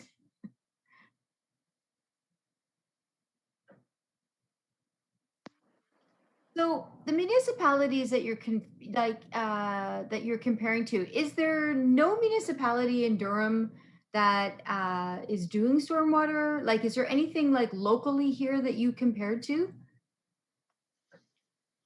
Yeah, these were municipalities where we had data on the length of their system and what they're currently spending. So part of this came from a existing benchmarking project that involved about 50 municipalities across Canada. So it just happened that the other Durham municipalities aren't part of that benchmarking program. So that's part of the reason why they weren't in that. So we took, of those municipalities that are part of that program, we identified the ones in Ontario of the same population, the same length. So did you look at any of the other municipalities in Durham? I hate being the first in this particular case. So I'm just curious if there was any other municipalities in our current region that we could be compared to. Through the chair. So no other municipality in Durham has implemented a stormwater fee like this. I can tell you through the Durham Region Climate Resilience working groups that it was a line item that myself and representatives from the other municipalities met on with Durham Region a number of years ago. And the topic was developing a region-wide stormwater fee. And that is one of the reasons why we initiated contact with the region again to actually push this forward, because they actually brought it up as part of their own report. So we kind of just took that to the next step, and unfortunately they haven't taken it to the next step on their end. So essentially, they're probably looking at us, and we'll get this done, and they'll just piggyback on what we've been doing. I know I can speak to Regional Councillor Lee's question around why we didn't do this in the past. And when this was presented, I would have been on that council. A stormwater levy, I believe, was suggested at that time. The mayor and Regional Councillor Dice can probably remember that there was absolutely no appetite of the council of the day to do a stormwater levy. Although I don't understand, with the amount of stormwaters that we do currently have in the town, why we didn't establish a reserve at some point, knowing that there was going to have to be considerable upkeep to these, and the cost of the upkeep to these ponds. Anyway, that's no questions, just my comments. Thanks. Thank you, Councillor. Next is Mayor Collier. Please go ahead. Thank you, Chair. I'll try and answer a couple of questions first before I ask mine. And I think my heart just started beating after the fire master plan, and now we get this. I mean, this is another big obstacle. Yeah, Marilyn's partly right about there was no appetite back in 2016. There was also a proposal brought forward through AMO, I believe, that a past councillor was talking about adding a 1% to the HST for infrastructure. That you know, there's been a lot of ideas, but remember, when all these stormwater management ponds were put in over the past 20 or so years, there was no plan or forethought really given to having to clean them and maintain them going forward. This was when it came to us in 2016. I think, Jeff, you can correct me if I'm wrong, but the first we'd heard of it at that point and realized that we were having a problem.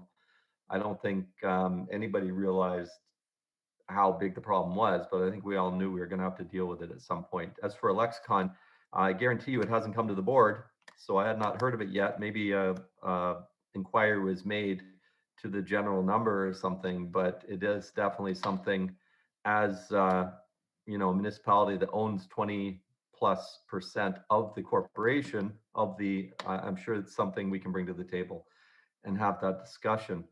And that's a big part of my questions is, we've talked about having a, what did you call it? What did you refer to the region and the electric utility as? Billing agent. Call it the agent. That's right, the agent. Why are we not just using our tax bill? Why are we not using the town of Ajax tax bill? Why do we need to go to an outside source anyway? Because I didn't see that mentioned anywhere. Mike, do you want to handle that one? Yeah, I can respond to that. So I haven't investigated this, but other municipalities have, and it was the conclusion of a number of municipalities that the tax code of Ontario does not allow a non-ad valorem or not anything put on the tax bill has to be charged based on property tax. It has to be in relation to assessed value. Putting on a user fee on a tax bill, I believe others have considered that to be a violation of the ability here in Ontario. You can't do that. You can do that in British Columbia, but not in Ontario, as I understand it. Ms. Valentin, can you speak to that, please, as the treasurer? Through the chair to Mayor Collier, I'm not familiar with that. I would have to double check with the tax department on that. I know that there would be significant challenges based on our current tax software on how we would implement that. If it's not based on assessment value, I believe my tax staff have told me that it would be a manual input into their system. There's no capability at this point to upload, which would be about 33 to 36,000 bills that would have to be identified. So I'm not sure that we have the capability to, well, I know we don't have the capability to do that right at this point. In addition, the charge cannot be sent to, for those that don't pay tax, they're tax exempt. There'd be no mechanism to collect that charge there. Also, the question was asked earlier, neighboring benchmarking, that geographically the nearest stormwater user fee in Ontario is Newmarket, and the town of Newmarket, city Newmarket, apologies, they have also determined that they could not put this user fee on the tax bill. Okay.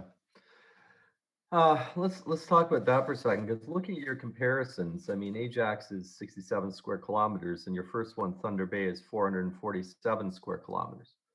So, you know, about 8 times our size. I just wonder, is it just based solely, I mean, you use kilometers of storm sewers, but what about all of the landmass as well? By having a much lower landmass, would we not have quite a bit less runoff to deal with?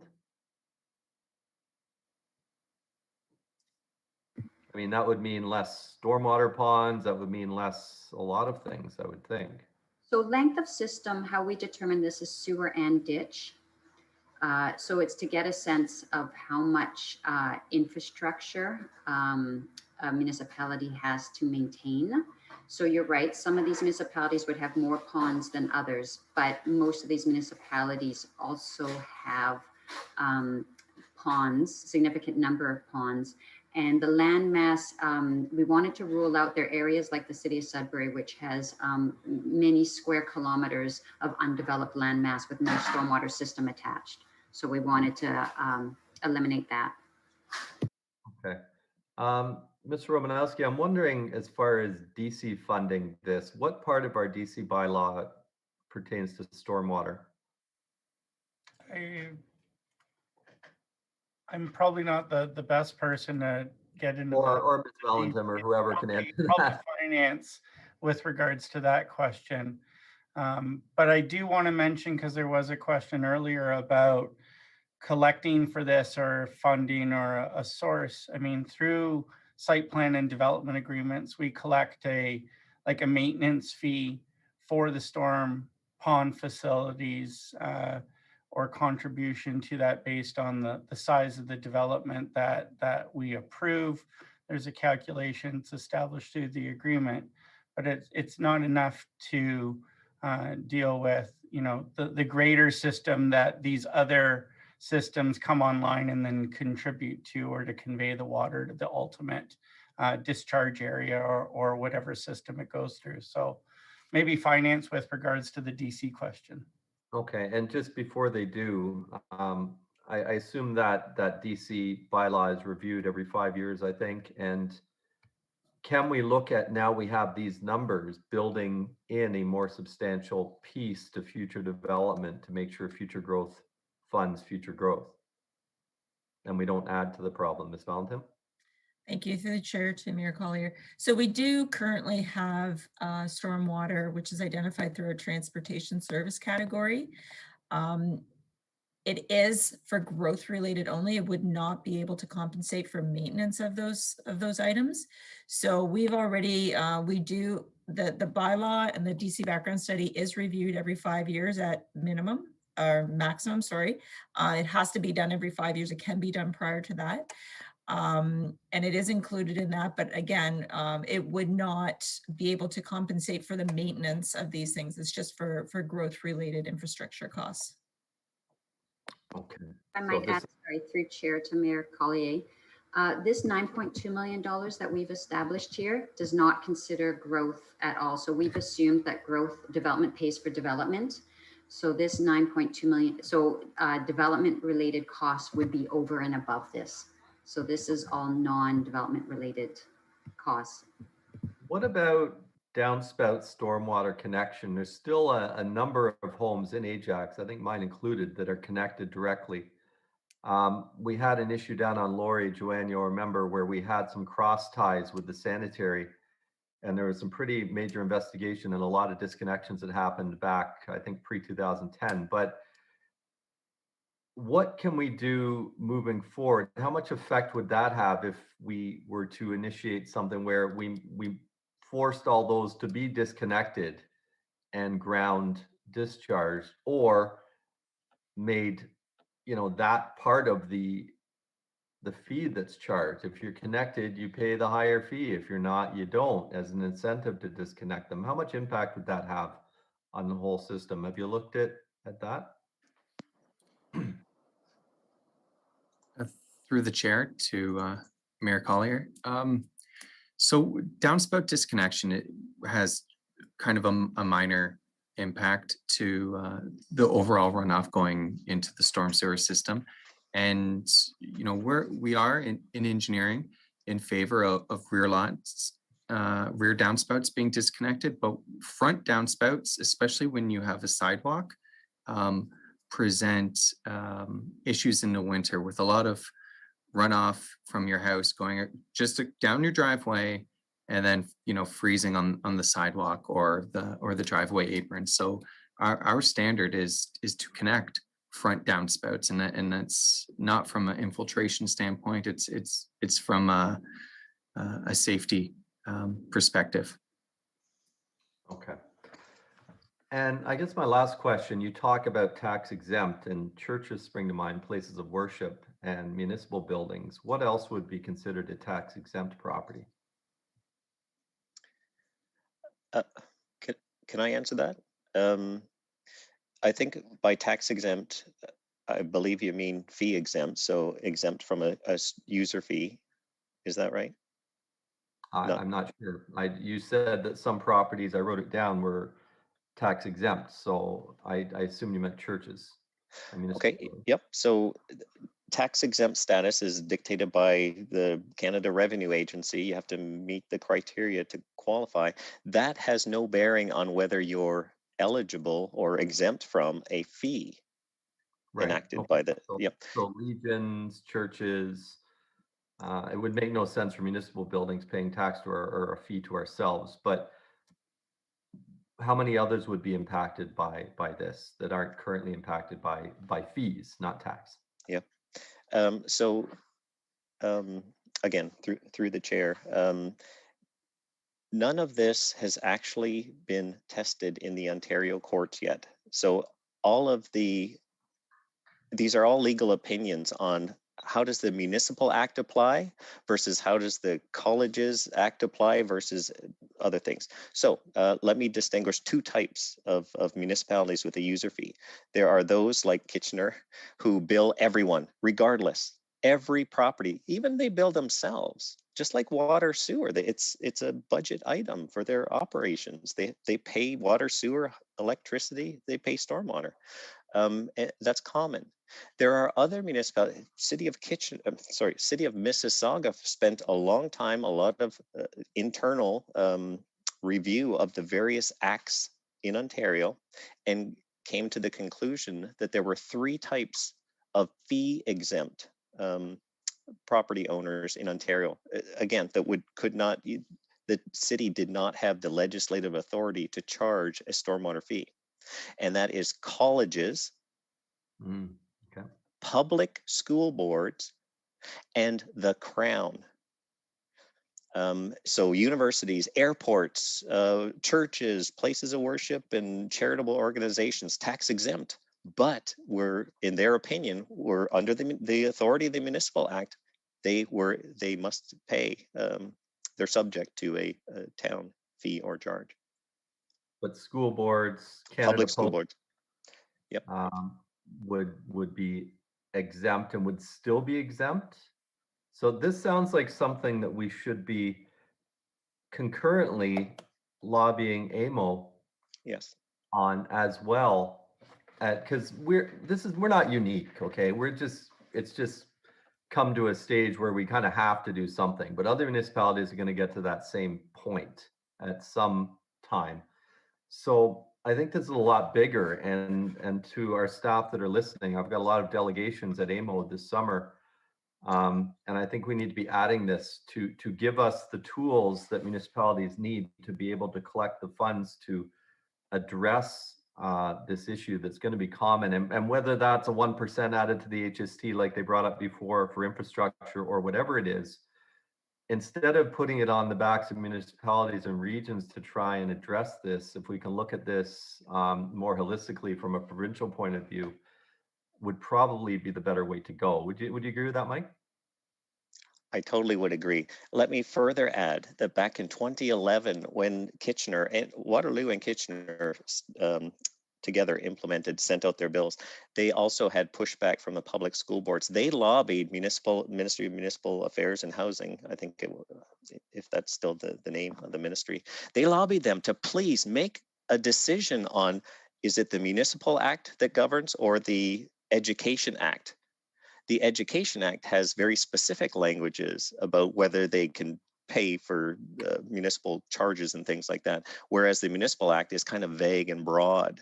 And they wanted the province to make a statement on this. Are public school boards eligible to pay stormwater? And they said, no, we got, so even since that time, 2011, 2012, has not been resolved at the province. So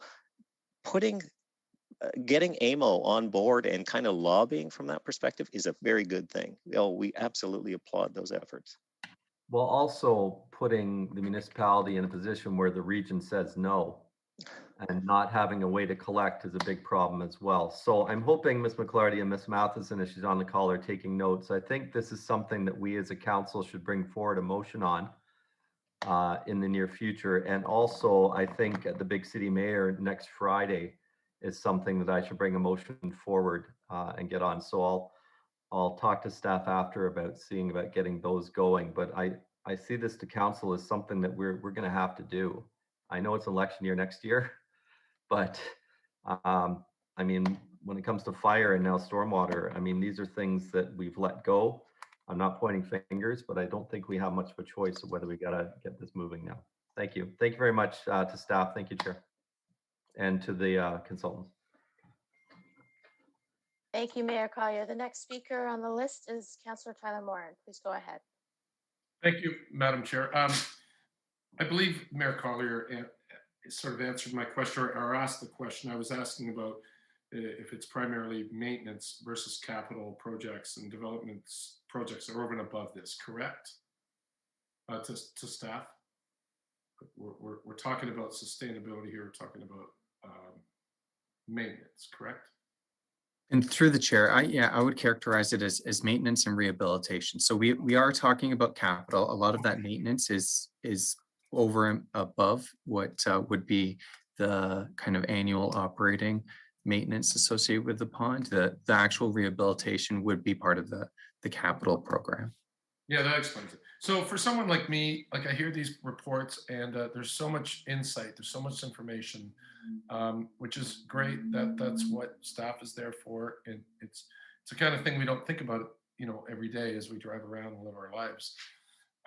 So then I looking as a taxpayer, so you're saying that, I think on slide 10, you were saying it would be an extra $1.50 a month. Yeah, the $1.6 million $50 a month, that breakdown there, and that the middle, which we often go to, it could be better than that if we went with option 2, because that's based on 100% levy coming from the taxpayer, but that could be a little rosier. Am I correct? Through the chair to Councillor Moran, correct. So if it was paid through taxes, and as we saw with this down here, is that right now the residential properties pay disproportionately for stormwater through the tax levy. So that if we move to an ERU type system, if it was done through taxes at the $5.4 million level, the average home would pay $10 a month. But if you move to an ERU type level, ERU type funding system, they would pay $8.50 a month. So this shows, this graph shows what it would look like for the average household under taxation. And you can see that you would actually, the average household would pay less under a stormwater user fee, because it shifts the balance to those that produce more, have more impervious area. Okay, that's fine. Thank you for that clarity. And thank you, Madam Chair, for letting me speak. Thank you, Councillor. Are there other questions from any other members of council? Regional Councillor Dyes, please go ahead.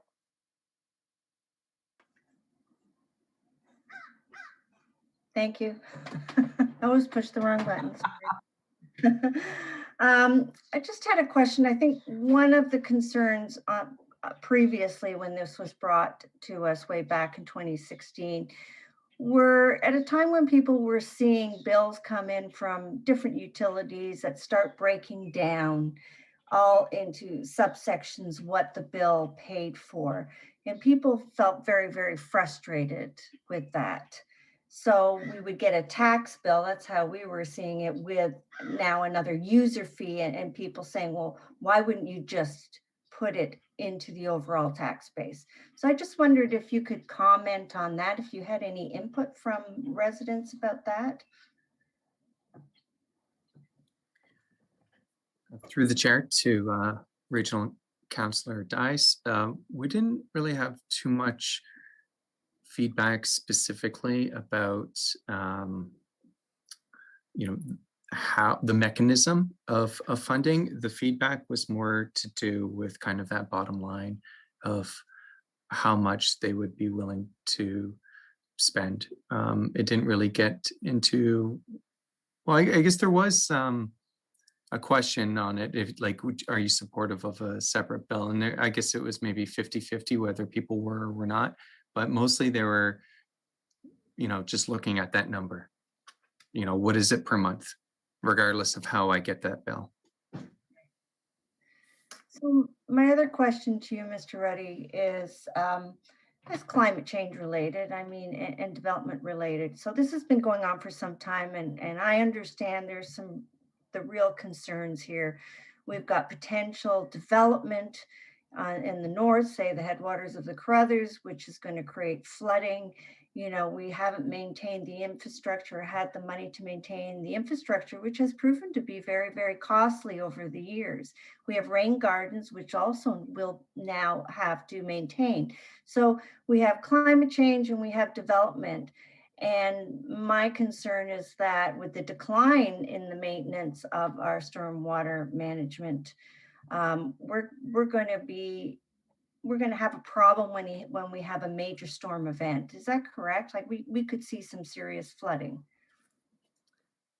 Through the chair to Regional Councillor Dice, absolutely. And it's not even that long ago, we can see a really good example of this. And I think one of the first slides actually has a picture of it. All these pictures, by the way, are from stuff that has happened in Ajax. So we had a stormwater pond, and due to lack of maintenance by the developer, I guess at the time, because it was unassumed, the pond plugged due to animal interference, and we got 80 millimeters of rain in January on top of a pond that was frozen. So there was no capacity left in that facility to take that drainage, and there was no outlet for the water that was already in there. So it overflowed the bank and it closed Rosslyn Road. So it's a very good example of localized flooding, and it due to lack of proper maintenance, essentially. So you're absolutely correct. So I would assume too, when we have those types of events and this problem, you're going to see that you have to then fix what has been taken out by that flood. So it's not just that you have a flood, it's that you also have to fix the road now and fix the stormwater management pond, and on it goes. So I can see that there's, a spin-off here of costs from not doing anything, as well as, we're thinking that this is very high cost and unaffordable, not appealable to residents. But, the spin-off here is the resident could experience flooding in their own home, which would not be appealable to them either.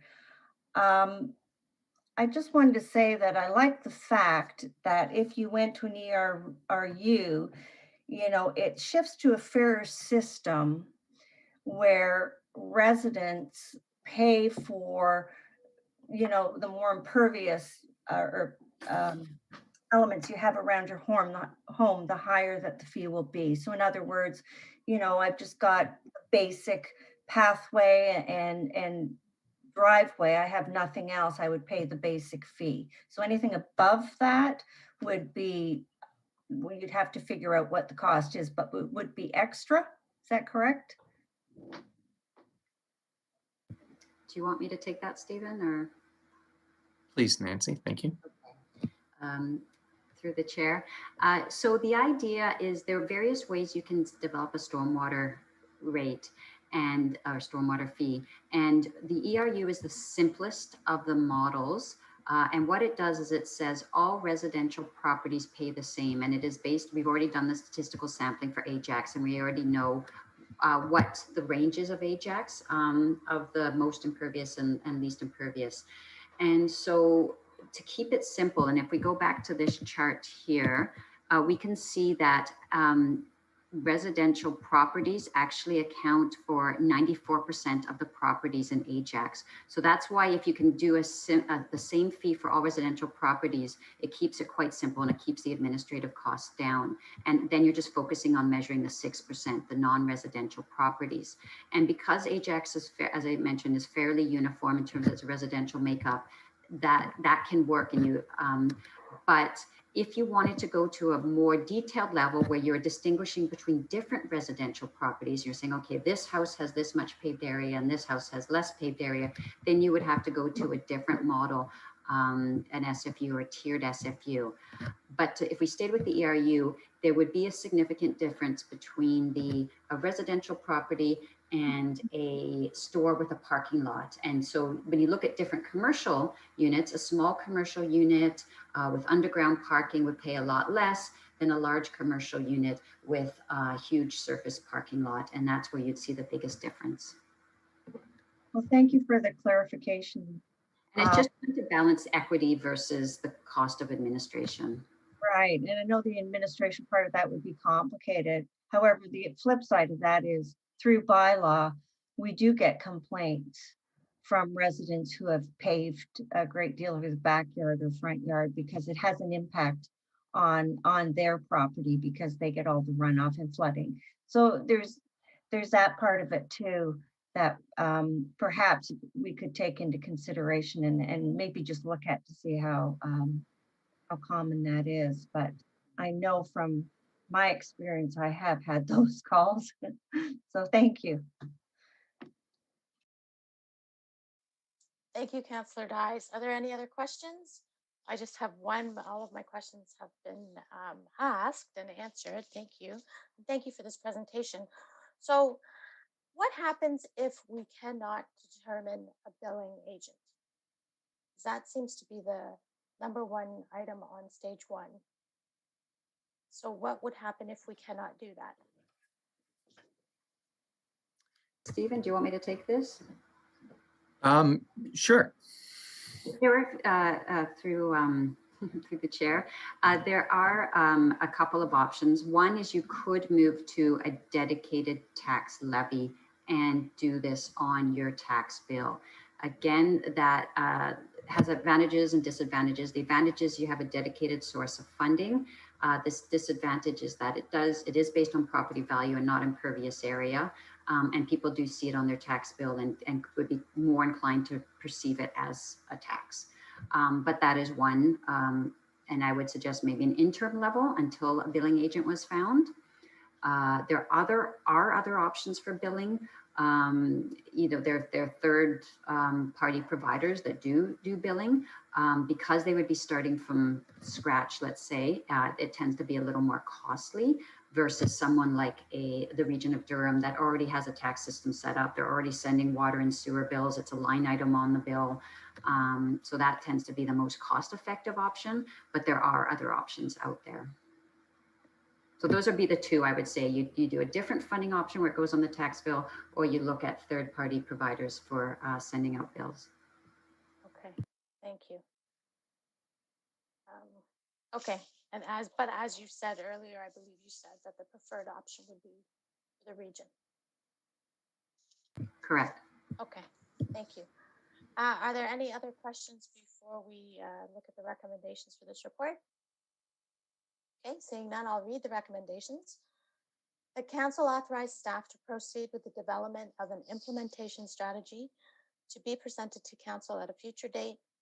That the implementation strategy include the following elements: develop a variable user fee based on impervious area and using the equivalent residential unit methodology, determine an appropriate level of service and funding, including a phasing schedule, and develop an associated credit program or policy to allow for property owners the opportunity to reduce fees through the implementation of on-site stormwater measures.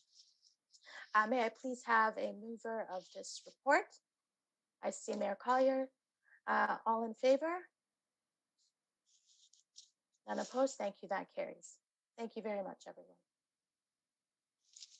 So that was the only presentation. So we're moving into item 7, which is a closed session. So I need a mover, please, to move us into a closed meeting. I see Councillor Lee. All in favor? Okay, let's move into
Hour 4, almost done.